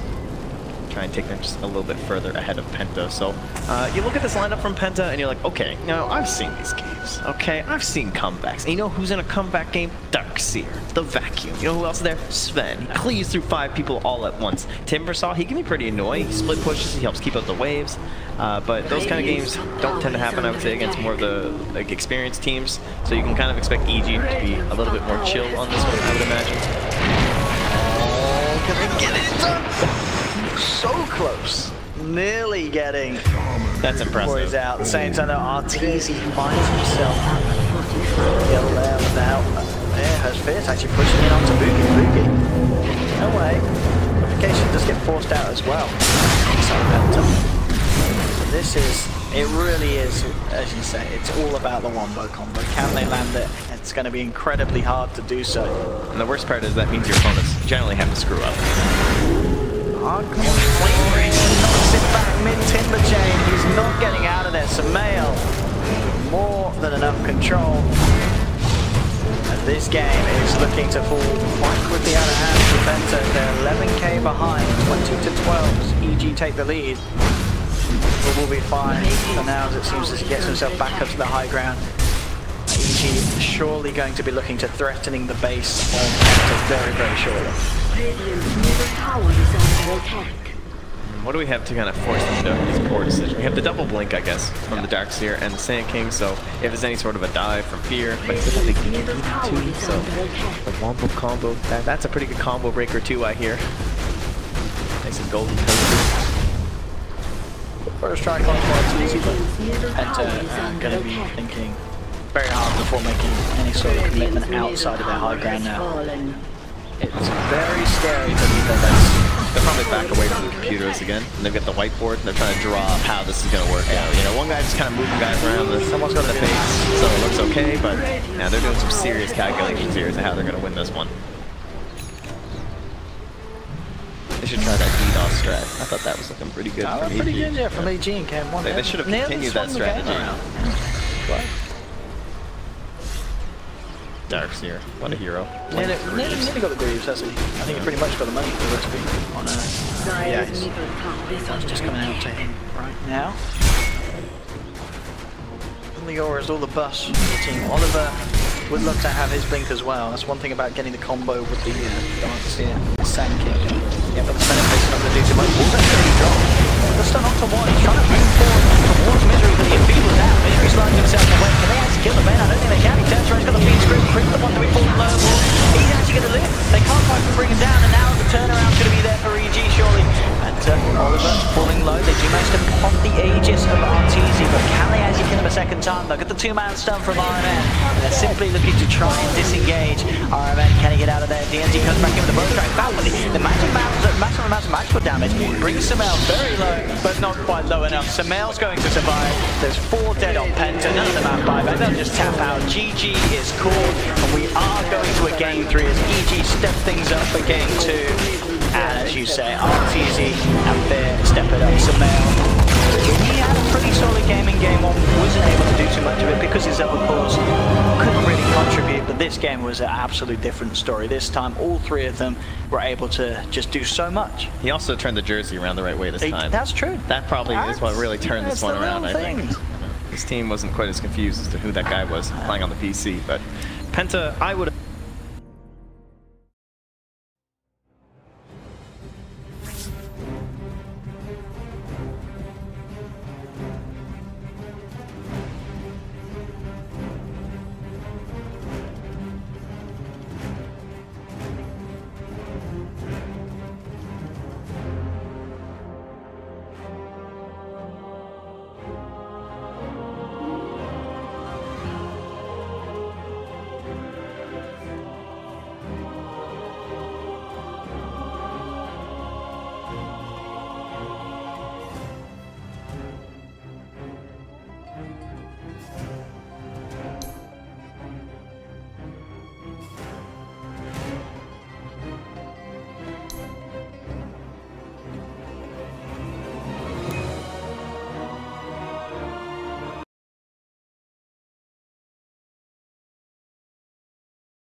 Radiant team pick.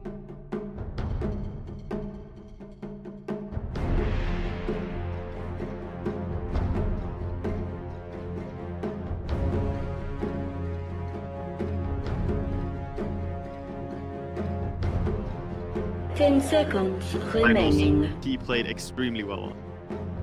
We'll see how it works. Timber hasn't had the remaining. highest success rate in this patch, actually. It hasn't been working out so well. I'm not quite sure why. Maybe Spirit Vessel is a big part of why. Yeah, it definitely feels that way. As I said, hard counters hit quite hard. Well, we see a Tinker. I thought Odie could have been a nice hero as well, but the Tinker is sure work in this lineup. Again, works good against PL. Managed to clear all the illusions really quick. Very little cap. And there's not many heroes that can get on him, really. I guess if you get a rocket on him and then snowball after him somehow. But then the problem is Kyle is that 5-roll tusk, right? Yeah, and it's... Maybe gets more items this game, just the fact that Z-Freak is the Witch Doctor? No? You think? Okay. Z-Freak means Glimmer Rush. Aghanim. Oh, Aghanim. Oh, yeah, yes. okay, Aghanim.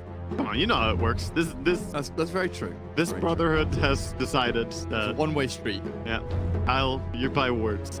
But yeah, Tinker against Timbersaw doesn't feel good to be a Timber. No, for sure not. But, I mean, at least they have a decent clear now against the Wolves as well, because you have pure damage from the Timber Chain and the Chakram. That's the thing, because else it can be hard to bring down the Wolves. Really love this cosmetic. What was Blade? I want to play They're sharp and dangerous, just like Sylar himself.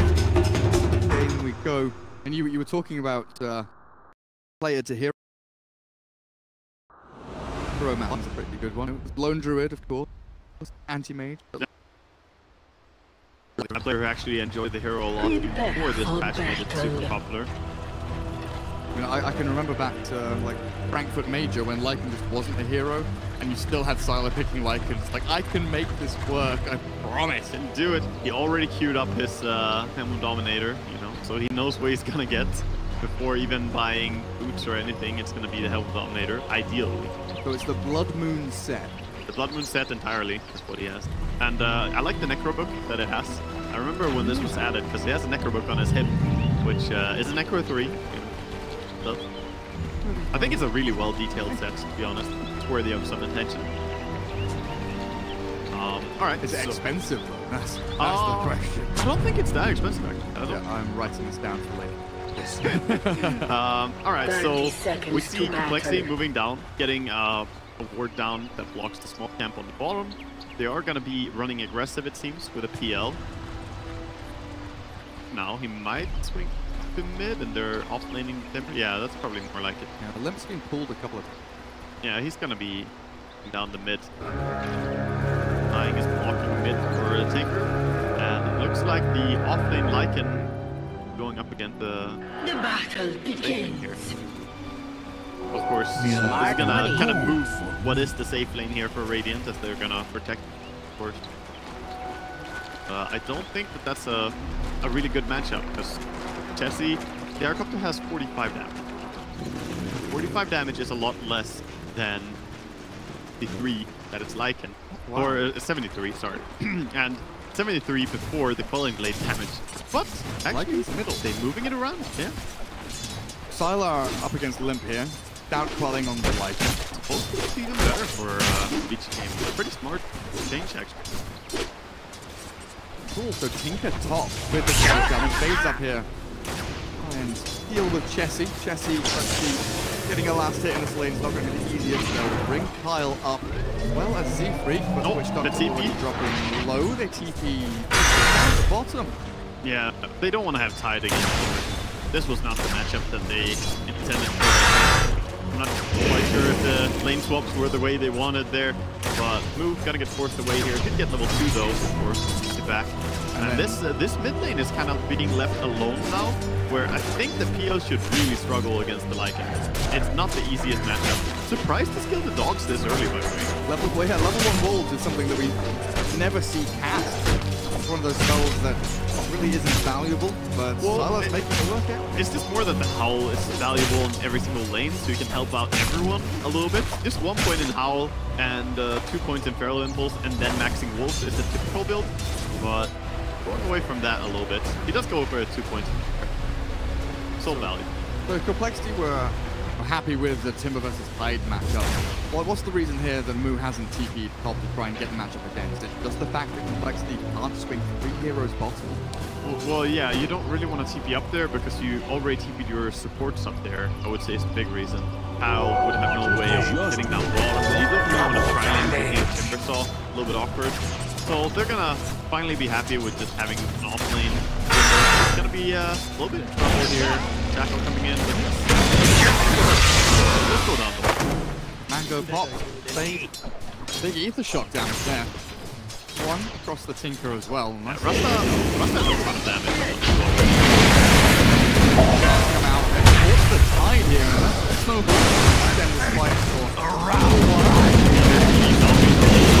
damage kills off the Tusk. Nicely done. Now I'm never scared. Fights up against Jesse. His Undyne doesn't care. He's like, I'm level 1, you're 2 guys, level 2 and 3. Alright, I'll take you on. I'm going. Decay is one hell of a spell. Definitely is. Definitely is. So now they're kind of moving Keel down bottom. I think they're switching entirely here, yeah. Of course, Timbersaw against the Lycan is definitely what they wanted to have from the get-go. But BGJ have been juking a little bit with the lanes. So far, they're coming out on top. Tidehunter is struggling, yes, but the other 2 cores are having a fantastic game. Tinker and Lycan.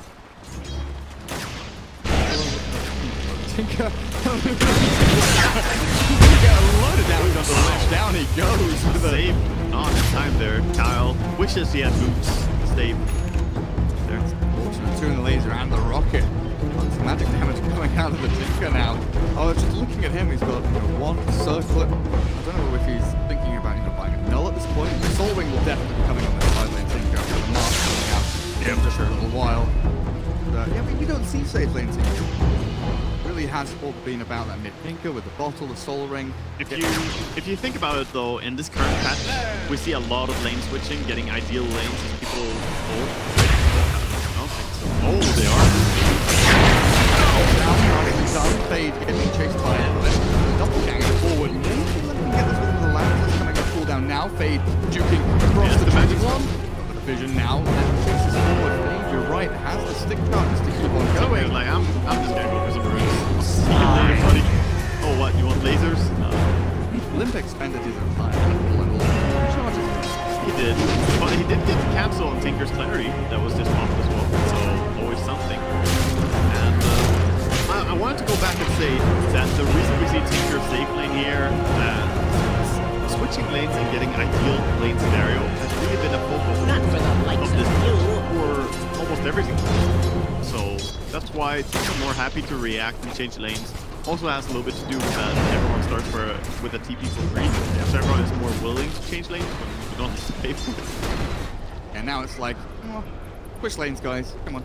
Yeah, start things off on the Tinker with the last of the shards. Thinking about the mark, but Team 1 charge is just going to keep them alive. They're dying really deep here in the last, but Mark and Laser will be able to keep the Tinker alive at this point. Can be just fine. And looking over to mid lane, even after they put the Timber on mid, oh wow, they're gonna get the zombie. They're lying down. Big Maledic there, level 2 already. They are burned, but they're back to mid lane. What's happening here is just that Sylar has so much damage, he can even, die quite reliably against Moo. He's level 6 against level 4 on this mid matchup. And of course, Moo did have to move around level 4. He kill on Rasta there. Knives happening here. Moving the Tinker mid now. It looks like he's got enough out of the lane. He's like, okay, Tinker, I've got my health. I can jungle, I can go bot lane, I can go wherever you want me to. Just you go mid and have a happy time. Dig that. That's true. He does a fantastic timing on the Dominator. So just putting him jungle and trying to have Tinker mid and then leave the safe lane a little bit for someone who wants experience. Hopefully, though, they don't get doled by this Tusk. Kyle looking pretty low, the old HP mana. away as Fade gets like that a bit of face time with the creeps on bottom lane, get closer to that level 6 while Styler shift through the jungle, not wasting any time or being inefficient or anything like that. Part of the jungle on his way through down to the bottom as he does pop that shake. He's pretty aggressive. Down to Kyle. He's got a snowball. Buy some time here, baited out by Styler. But it comes the freak, not enough. Bounce, but I'm not even quite sure that I would say that's worth it. They committed the Lycan ulti to kill old man out plus. He's already respawning. Now you don't have a Lycan ulti. If you kept it, maybe you could do some pushing. But at least he got the kill. It's like, I showed myself on lane now, guys. I'll go back to the jungle. Yeah, it's true that he just wants to jungle primarily, so using your ulti and then going back to jungling is definitely ideal. The kill he got was pretty much the least meaningful kill ever. Complexity still trying to kind of equalize up these lanes. Is back into mid up against the Tinker, but with Tidehunter here, Yang continually dragging these waves across, looking for that experience that he needs. Oh, what? Kill! Move takes a tumble down there. The Rasta got him with a shackle and held him down. So much damage as well. Even a Timbersaw can be quite easy to kill when you have the decay. That's the thing. That's not really damage, it just takes away your max HP, right? So very easy to bring down Timber when he doesn't have enough. Of course, the magical damage from the Hellbear Smasher. Nothing on people. Not to be underestimated. 150 damage can make a difference. Closing in on 4K network. He has got this level of farm. This is the kind of thing that, scares people when you see a Lycan with this much.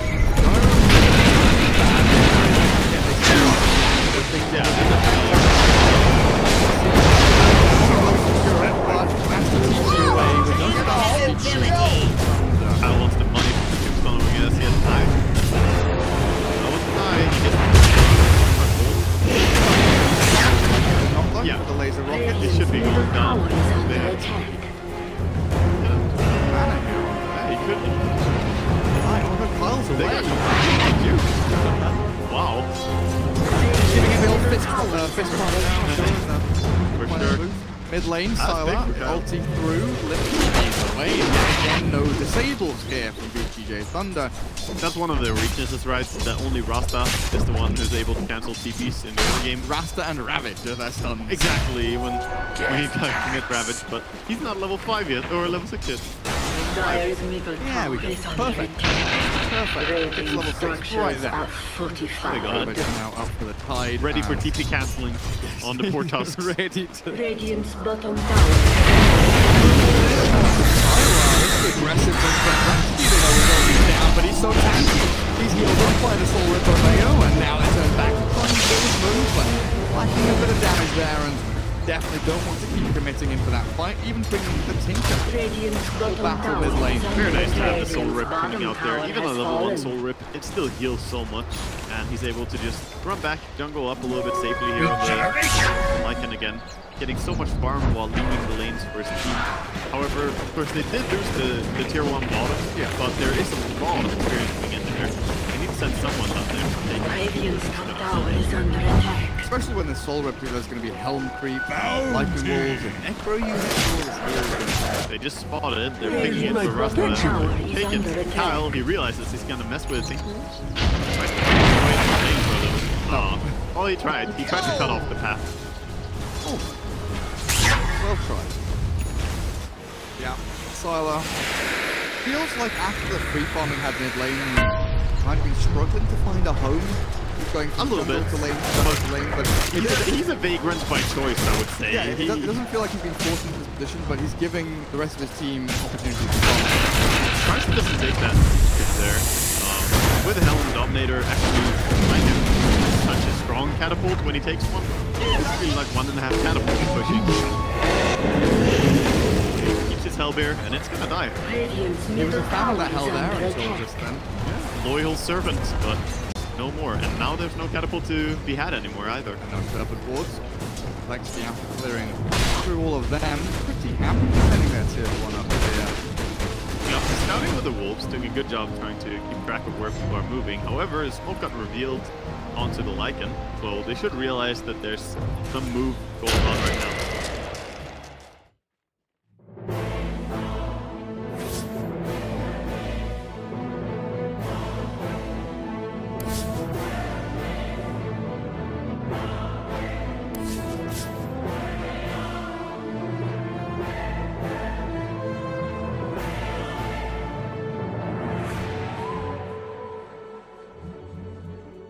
EG's turn to pick.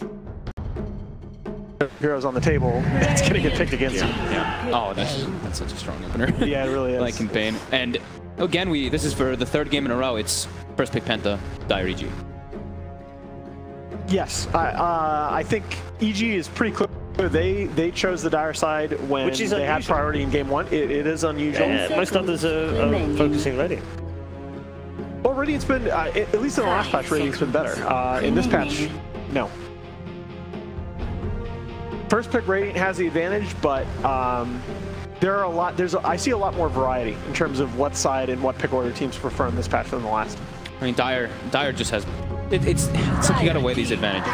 Radiant has like a little bit of the Roshan kind of advantage. We were discussing yesterday. Right, yeah. Well, Dire, they have. I'm a big fan of the whole dual Roshan pits. I think having another Roshan pit at the bottom of the river and having alternate spawns. Let's get back to this draft. No, let's talk about this. I'll leave it off. Let's talk about Aghanim's ideas as well. Kill me now.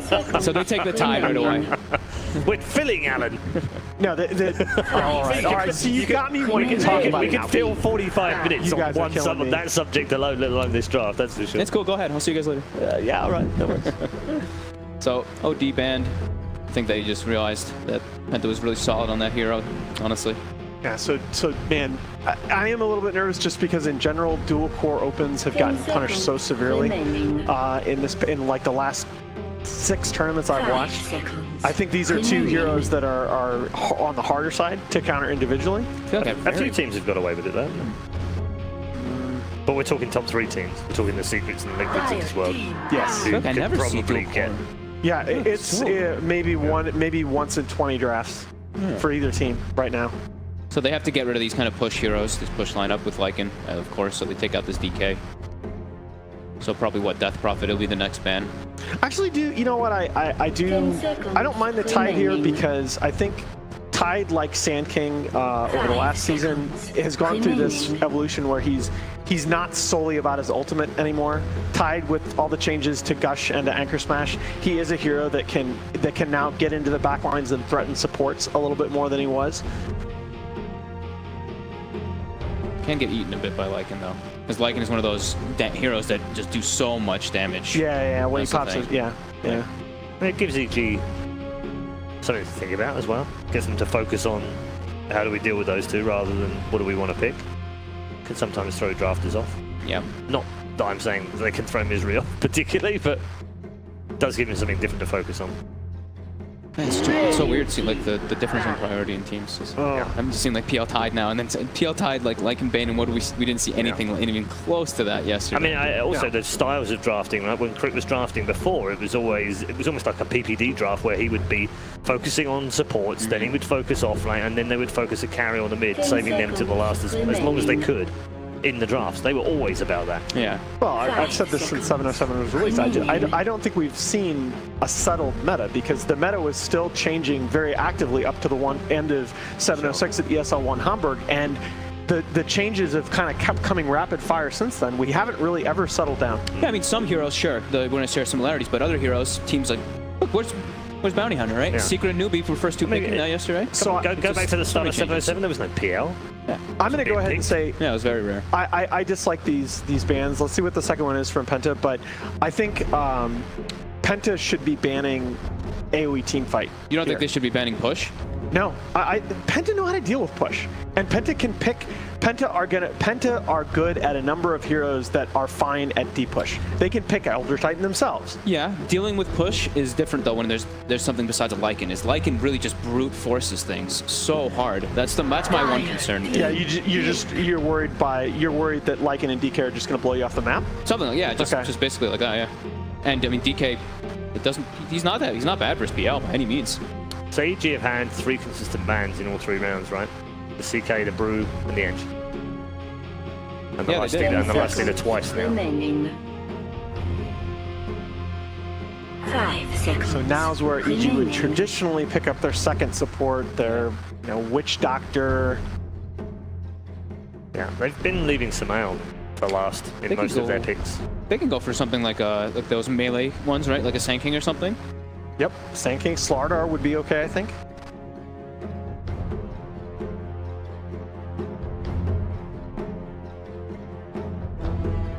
we're missing? I mean, the Earth Spirit's still there too, right? Earth they wanted Spirit. it. Earth Spirit or sinking, I don't know. think. Silences lose a lot of value against Tide, though. Yeah, they do. Just look at that AG team. When There's you really anyway. Yeah. That's just the easy answer. And there's the Elder Titan. This is what I want. Elder Titan, yeah. I just think that Elder Titan, it's just like game one. You gotta be careful on how you analyze game one, because I think it's easy to underestimate how well Penta had to play in those fights to win that game. That the Elder Titan, unless you have another team that is just taking fights and controlling the side lane equilibrium really well, Elder Titan can make it so hard to end the game. So typically this is usually okay. They're gonna go for the Sven. Very good versus Elder Titan. And you get that plus armor on everybody. Yep. And it helps you. This is going to help you siege. Gives them an actual form of lockdown as well. And now we don't. What are the lanes? We got a Lycan and a Sven on the same team. They're just same problem as in the last. Yeah.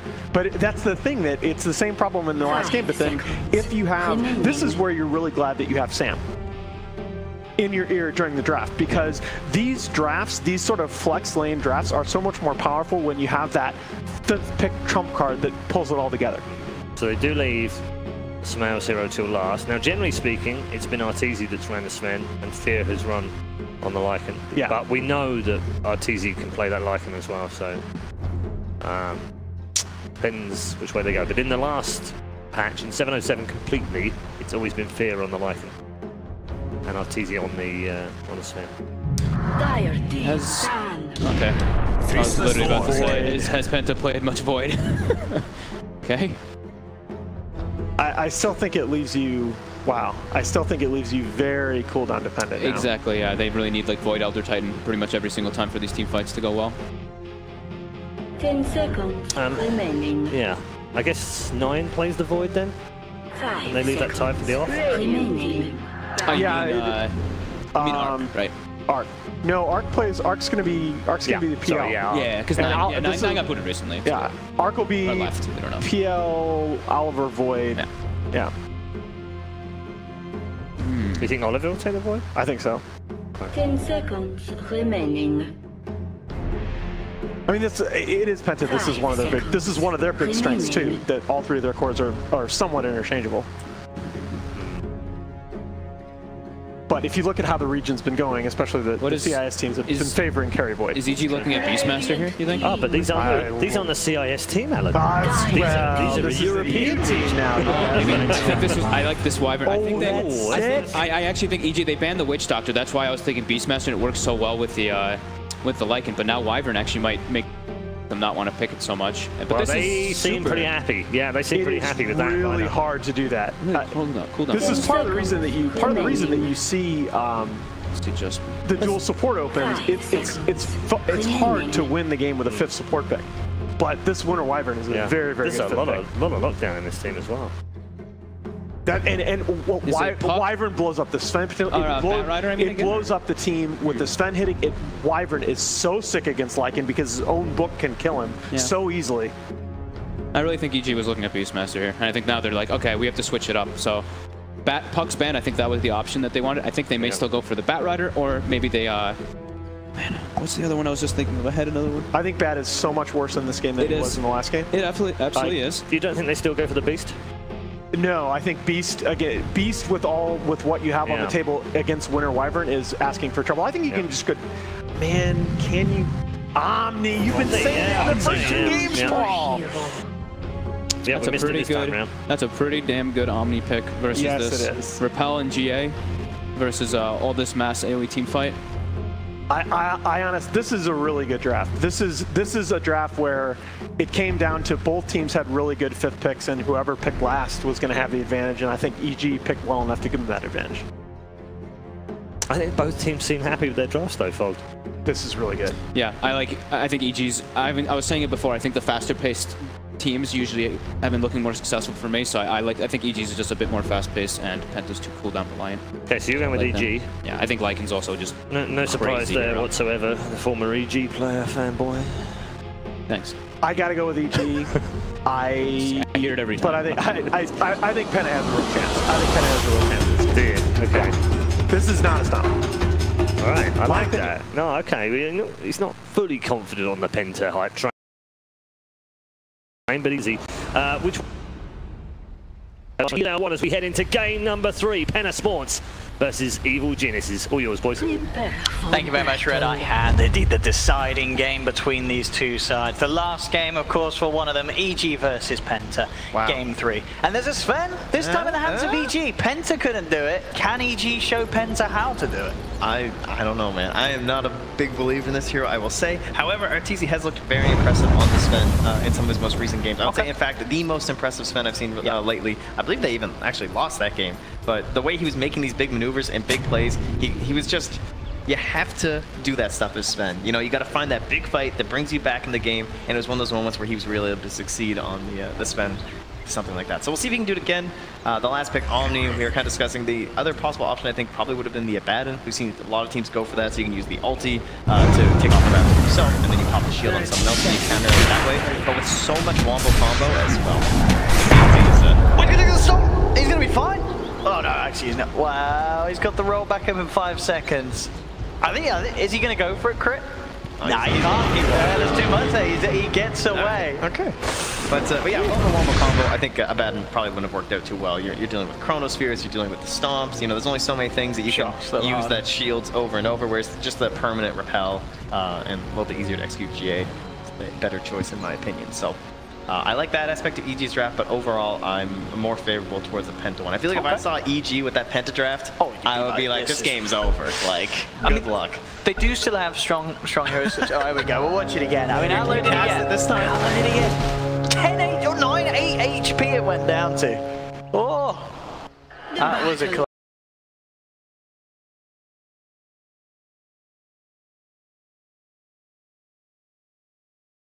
I think one thing though that EG will also be pretty happy with is getting fair on the Lycan again. He had a very good Lycan game. Top of the net worth for pretty much the majority of that game too. So we'll see if he can once again pull out a similar performance.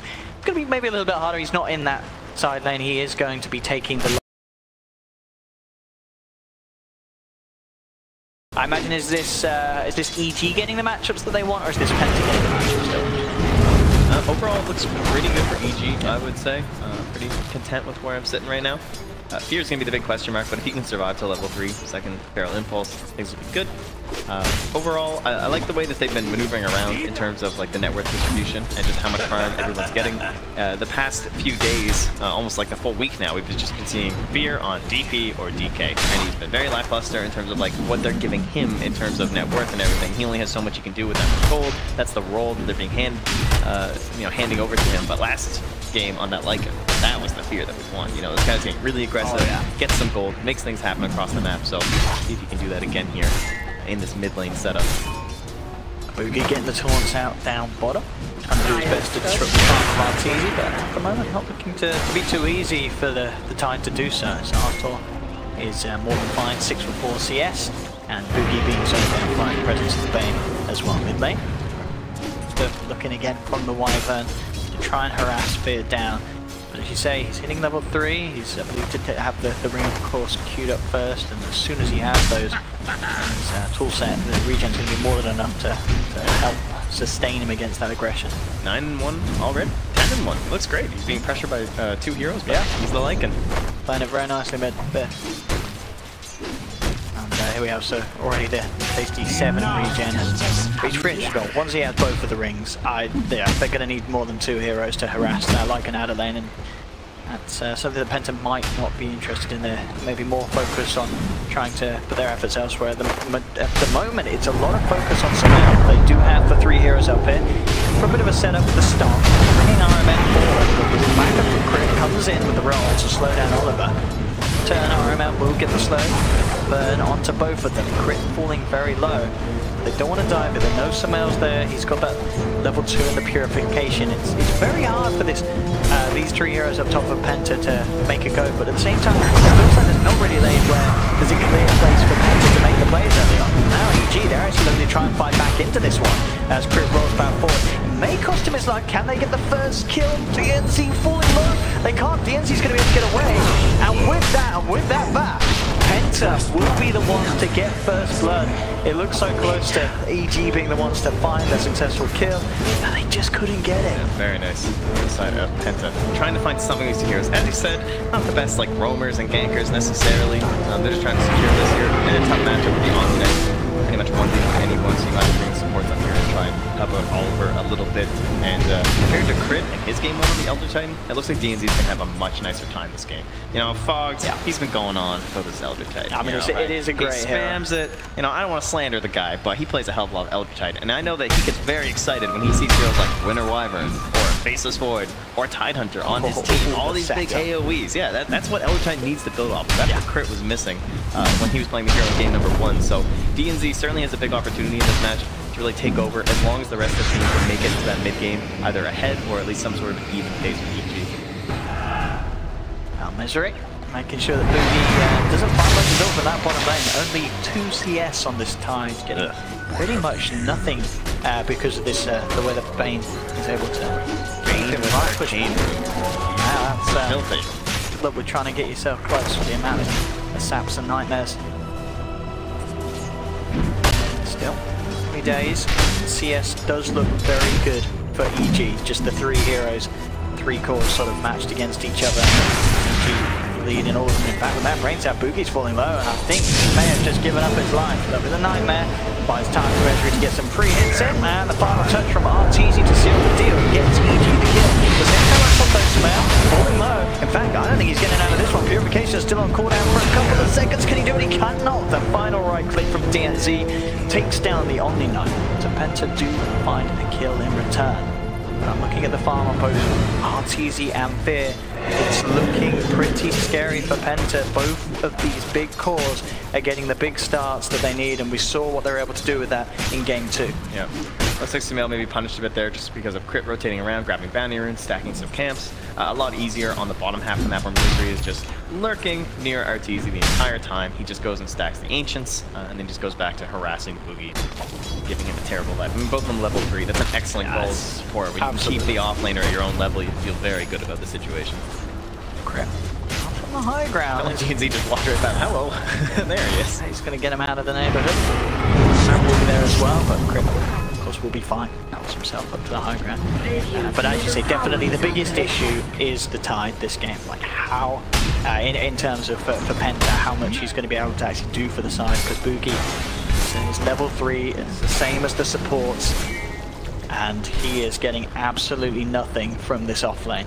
I think the way EG have this set up with the Sven too, this kind of shows what I think Penta were trying to do last game when they put the Sven mid. Because the support wants to camp with the Sven, but he also needs to be stacking Ancient. And you can do that from the Radiant mid, but you can't do that from the Radiant off lane or safe lane. You know, the Ancients just aren't close enough to actually do that effectively. Whereas on the Dire side, you're running the Sven in the off lane. This is great for Misery. He's keeping the creeps near the tower from the Sven just by controlling the wave, and then Misery's able to keep stacking these Ancients. So that gold's going to be stacking up much easier for the Sven this game, and going to make the hero look a hell of a lot better than when Penta played it. Was the mid lane. Here goes Misery. Has that DD with a nightmare. He's going to buy him time to get a few right clicks in if he wishes to do so. Oh, he actually taken off nicely by the illusion of Arc, allowing him time to doppelganger up the high ground bit. Continuing to chase though with the shapeshift and Crit's control for the boulder smash. Buys some time. Arc able to get himself to the side with the rush. That isn't going to be enough to save him. Fear looking to chase the stomp for DNZ. Doesn't quite catch the like but the body blocks isn't enough. Arc's juking around. No, he still goes down. Arc will fall. And at the same time, it's a double kill for Misery. The DD Bane having full impact on that mid lane with Fear and Crit ready to dive in and dive in deep. And the great thing with any sort of hero that can commit, like an Earth Spirit with the Lycan, they're just going to run at mid lane at this point of the game, and there's not much you can do without mass TP rotations, and they just didn't come out from Penta. My ideal hero would go for really try and slow down this PL. And with the build now these days, where everyone's maxing the Phantom Rush, just not going to be a very difficult kill to get in comparison to maybe even like maxing Phantom Lance or something, like just throwing out some Lance to this guy. Really a lot better. Look towards Fear. Got that ultimate. Not to set up time for them to come close and surround him. He should be able to claim this kill, so they will be able to punish Fear for sticking around a little too long. I say that, it's they'll get it. DNZ. Alright. There we go. The regen of the Wolfman, not quite strong enough. We'll need a buff. Space created right there, so they're going to try and put a deep ward in there for the Wyvern. maybe Sven plays, but he's mostly playing still in the center hemisphere. Man, he's going way around. All right, I love this. See, like, Wyvern goes in there, up the staircase, and he's looping all the way back around with the smoke to try and get some wards down over here. And this is going to allow them to try and contest this Ancient Stack when it happens. Do they have the heroes for it? They do. They have a Chronosphere. He can TP relatively closely on the Shrine. They have the Elder Titan. They have the Wyvern. That's the big game plan now for Penta. This down one. He's a rough one down, and not only is he getting enough, he has got the backup of his friends though. DNC comes in with a stomp. It's not going to be enough to save him though. In fact, DNC have to be a bit careful himself. There's still 3 heroes who are ready to surround him. Iron Man does come in, trying to help DNC stay alive. Crit Mystery falling low. It's a nice chrono. We'll catch both of them. RTZ gets away, but the 2 supports will pay for this. Misery taken down. Oliver, great rotation, comes in with that chrono and secures himself a double kill. Yeah, that should be back up and ready again by the time RTZ tries to get those Ancients as well, so they're still going to be ready to contest. You know, he's still a ways away. Not too farmed yet on the Sven, not too many levels. And some space created for the PL mid. So breaking down the net worth chart at this point, you can see the Sven and the Lycan are looking quite hardy. There is the Void, but then there's also the Omni. We haven't seen Sumail in a while. That pressure has been very relieved off up there. You see he's getting aggressive. He's level 8. He sees a level 5 dive. He starts running it over. So does Fear and the Crit coming in from James. The Boulder Smash, the Purification, more than enough to bring down this very much starved Dive Hunter who's had this tough start. And any time he comes to lane, he is going to get run out. Not only something you'd expect with the Tide, there's not the hero that you do dive upon when he's as sort of low level as Boogie is. You're going to go from every time with these heroes. Backed up with Purification, well, heavy pure damage to rip right through that Kraken shell. And Fear, how about the way he's been playing with his Helm of the Dominator? Everyone's been so focused about getting it around that 5-minute mark, getting the catapult, using that for the push and the pressure, but he's much more concerned about getting some kills. You know, he's been grabbing the Centaurs, he's been grabbing the Hellbears, he just runs at someone and tries to break them down before there's any sort of response from the side of Penta. So what they were missing in Game 1, you know? I think none of this pressure. Not missing in Game 1, but some of the other games that we've seen from EG recently. This sort of decision to run it like this, sort of straying away from the DPs, the DKs, having Fear on this hero is Lycan. I mean, granted, Lycan is a very strong hero at the moment, but Fear is playing it on another level. Yeah, he's actually stepping out of lanes, you know? Before he was just, he'd park in one lane, he would go until he TP'd out. Now he's moving through the jungles, getting out of the vision of the enemy team, making some surprise plays because of it. Misery trying the same thing here with the smoke. Oh, he's got the Fiend Script to set up. There's 3 members of EG coming forward. I don't know if there's any chance of this Void surviving. He's getting himself some time with the Golden Embrace. He gets time to come well. He gets it off. There's not quite enough control after the Golden Embrace to keep that man in place. And now Penta, they're going to be able to turn it around. They turn towards Misery, take down the Bane, and the rest of EG forced away. Very nice save from the Wyvern. I thought Crit might have had enough control between the silence and the stun afterwards, but it didn't seem like he did. Yeah, had to burn it all, and they couldn't get in there with RTZ either, just because of the space of Wyvern's excellent positioning there. Able to save his life. So Fear ready again. Ulti from back up. This one, I think it's close, but yeah, there it is now. So it's a bit late, perhaps. I mean, being worried about this guy, with the Cold Embrace, it's like, you know, it's going to be like, sure, he might get it, but the chances are TPs are going to come in. He's going to be in a very bad position, especially with Oliver TPing down here. Chronosphere back online. And Fear would be a lovely target if you can take him down, especially when he's got that ult. He's going to be held in place by the sleep. Oliver comes in. There's the Chrono into the ultimate from the Elder Time. Do they have enough damage to bring him down before he's able to run away with that movement speed? They do not. Fear will be fine. Not quite enough damage. With the committal of both of those ultimates. He'll get away. Top lane, Sumail. Should be fine. He's out of mana, but the Soul Ring's back up in a second. This. Yeah, and I don't know if you noticed, but Sven is quite fat because he found his stack. He got it done, and the contest wasn't there. This RTZ Sven. I mean, he had an incredible start there. 100 CS at 12 minutes in. That's more than enough for RTZ. One lane Oliver, he's being hunted. Time will be fine. But yeah, these 3 big cores of EG certainly proven to be issued. And as we saw there, Penta don't get anything done with the Chrono, with the split from the Elder Titan. There's very little they can do during the downtime. EG's just going to run at them because EG know that they have such a strong upper hand. And with the Fiend Script onto the Void, I don't know if he's getting out. I said that last time, and this time it's for sure. Crit is able to follow the Fiend Script with the lockdown. That's only going to get worse and worse. this is, you know, being so far ahead, this looks like they're expecting. They're going to look to try and control the Smelly. He does have a purification and a drum charge. They lost the bottom tower during that. Ow! He's trying to get out, and he's actually going to make it as well. They just don't have quite enough damage. He's too beefy with that drums. Costly error from Penta. I mean, that's a Winter's Curse. We've seen numerous big ults used, and nothing has been found with it for Penta Sports. This is a massive worry for a lineup that is so reliant on just finding objectives with those cooldowns. Yeah, I will say it's a little bit easier this game, I would say, for Penta to try and get back into it. Darkseer, much harder to set up for with all those other wombo combos compared to Faceless Void. So if they can try and go by chrono and have being backed up by the Curse, by the Rampage, as well as by the Elder Titan, there's a chance they can kind of claw their way back into the game. Oh, they found the Elder Titan, but they don't want to go for the dive. Buki's coming in with the TP, they know a Rampage is available. Crit shot to roll away, nice point block from Ark. That should secure them the Spirit kill. So will indeed pick that one up. More money to the back of Ark. He needs it. Still quite the difference between those cores and RTZ. 8k net worth on Sven as he continues to farm up an absolute treat, camp to camp. SMY on its way out and it's full completion, and now we'll go straight towards the Black Dagger. Even doing the exact same build. And yet, a much different game and much earlier. They do have the chrono, but do they have the damage? I don't think they do. Again, 2 ultimates used. They're not doing anything with it. It's just not enough. Units for the heroes, the Curse can't even be used on them. And now RMN's out. Meanwhile, Samel's been able to take down Buki. Now Crit coming in with a punish.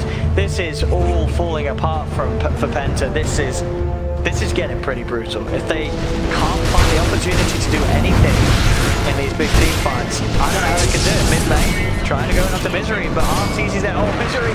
We'll get the Fiend's Grip onto the wrong one. He does survive, though. It's like he lives. Doesn't get the kill, which would have been the dream for RTZ, being able to cut down Ark's PL. What's the plan for Penta? I feel like they've just got to smoke up. They've got to do something much more coordinated to really get back into this one. Yeah, they can't afford those like chronos that just don't get a kill. Misery. Laying down. They need these victors. They have to get one of the 3 cores of his life's not going to be very easy though, because Oliver, he's trying to make Rampage will be there. Buys in time. Oliver doesn't have the chrono for 60 seconds. He's trying to get himself away. Penta, they're doing a bit to turn this one. They're going on Crit.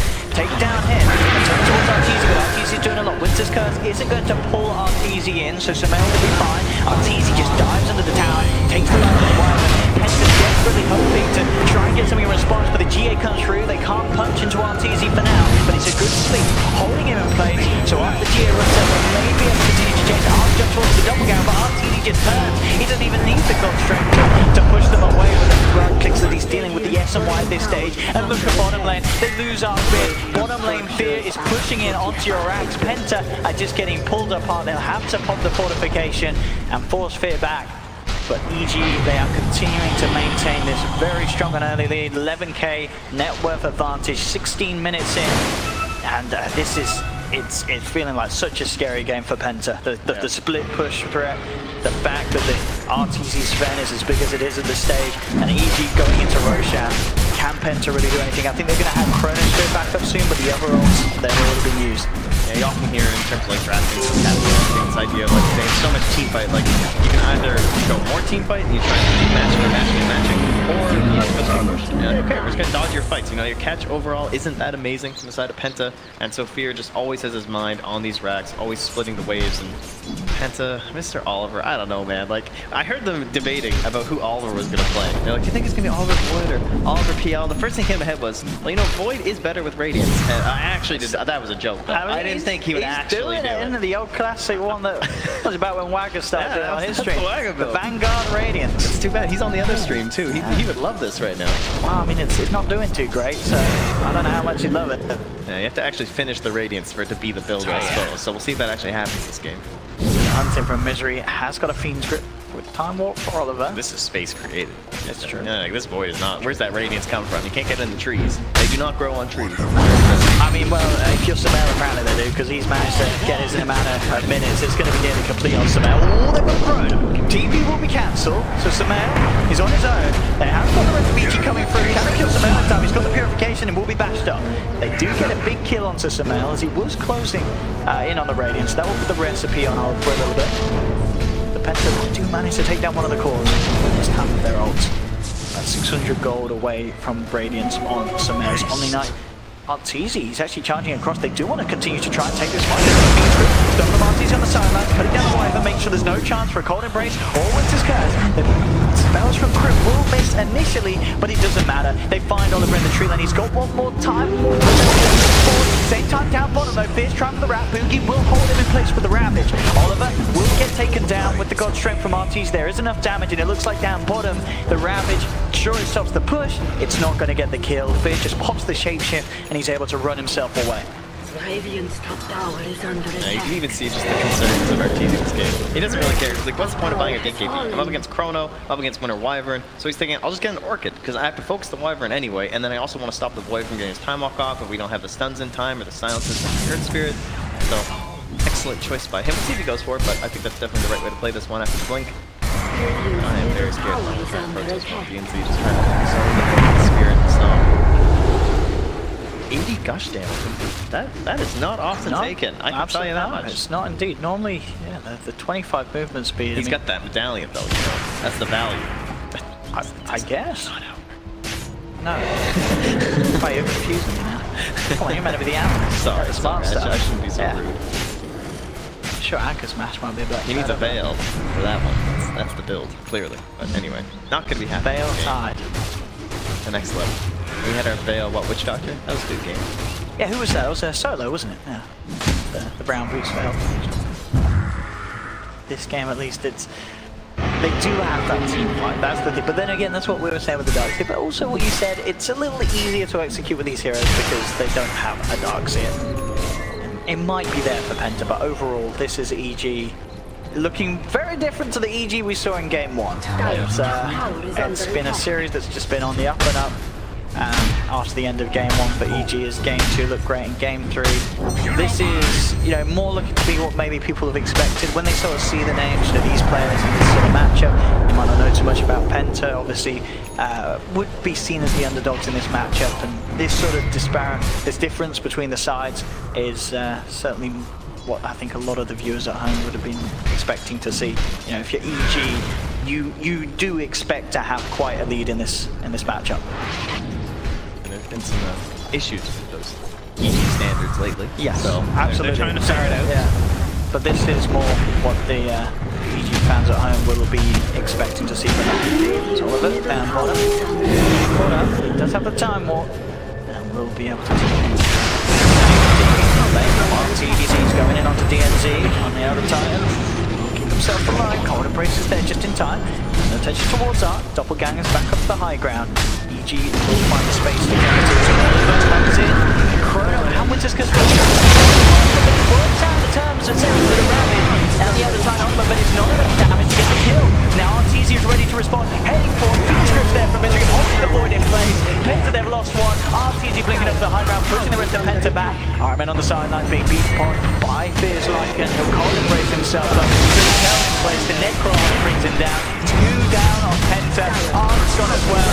Arteezy just blinking in. Kill to kill to kill. Double kill for him. Crew rolls in. Will be held back with a 3-man sleep.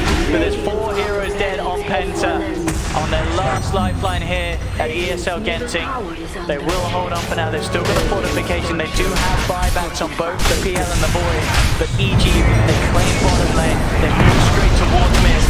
They'll get 2 sets of ranks for sure out of this, maybe more.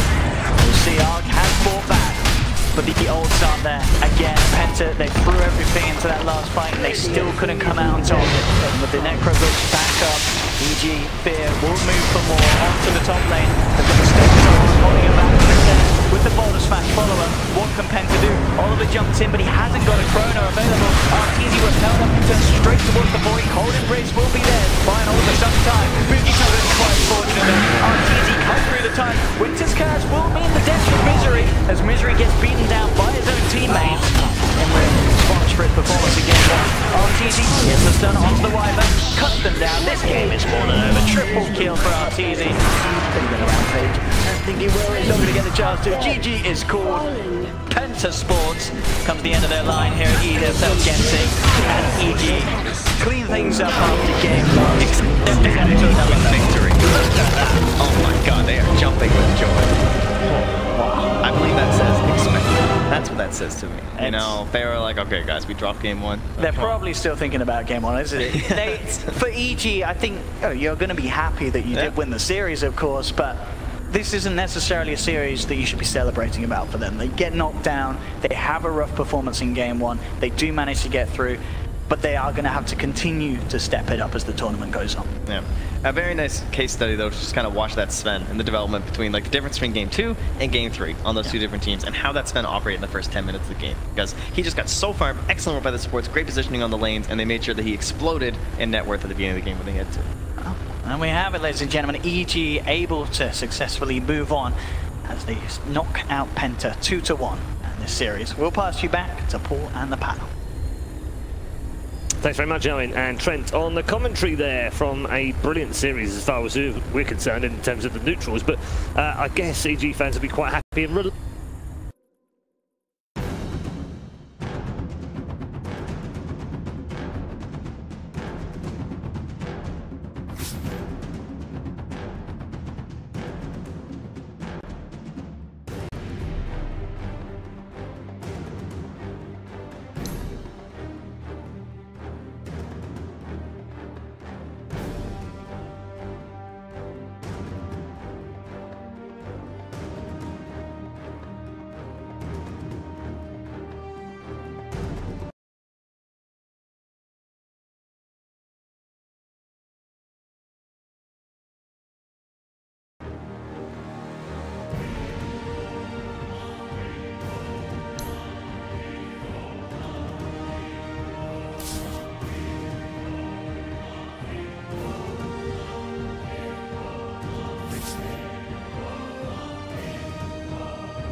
bunch, and people were like, oh, maybe Liquid's onto something. They picked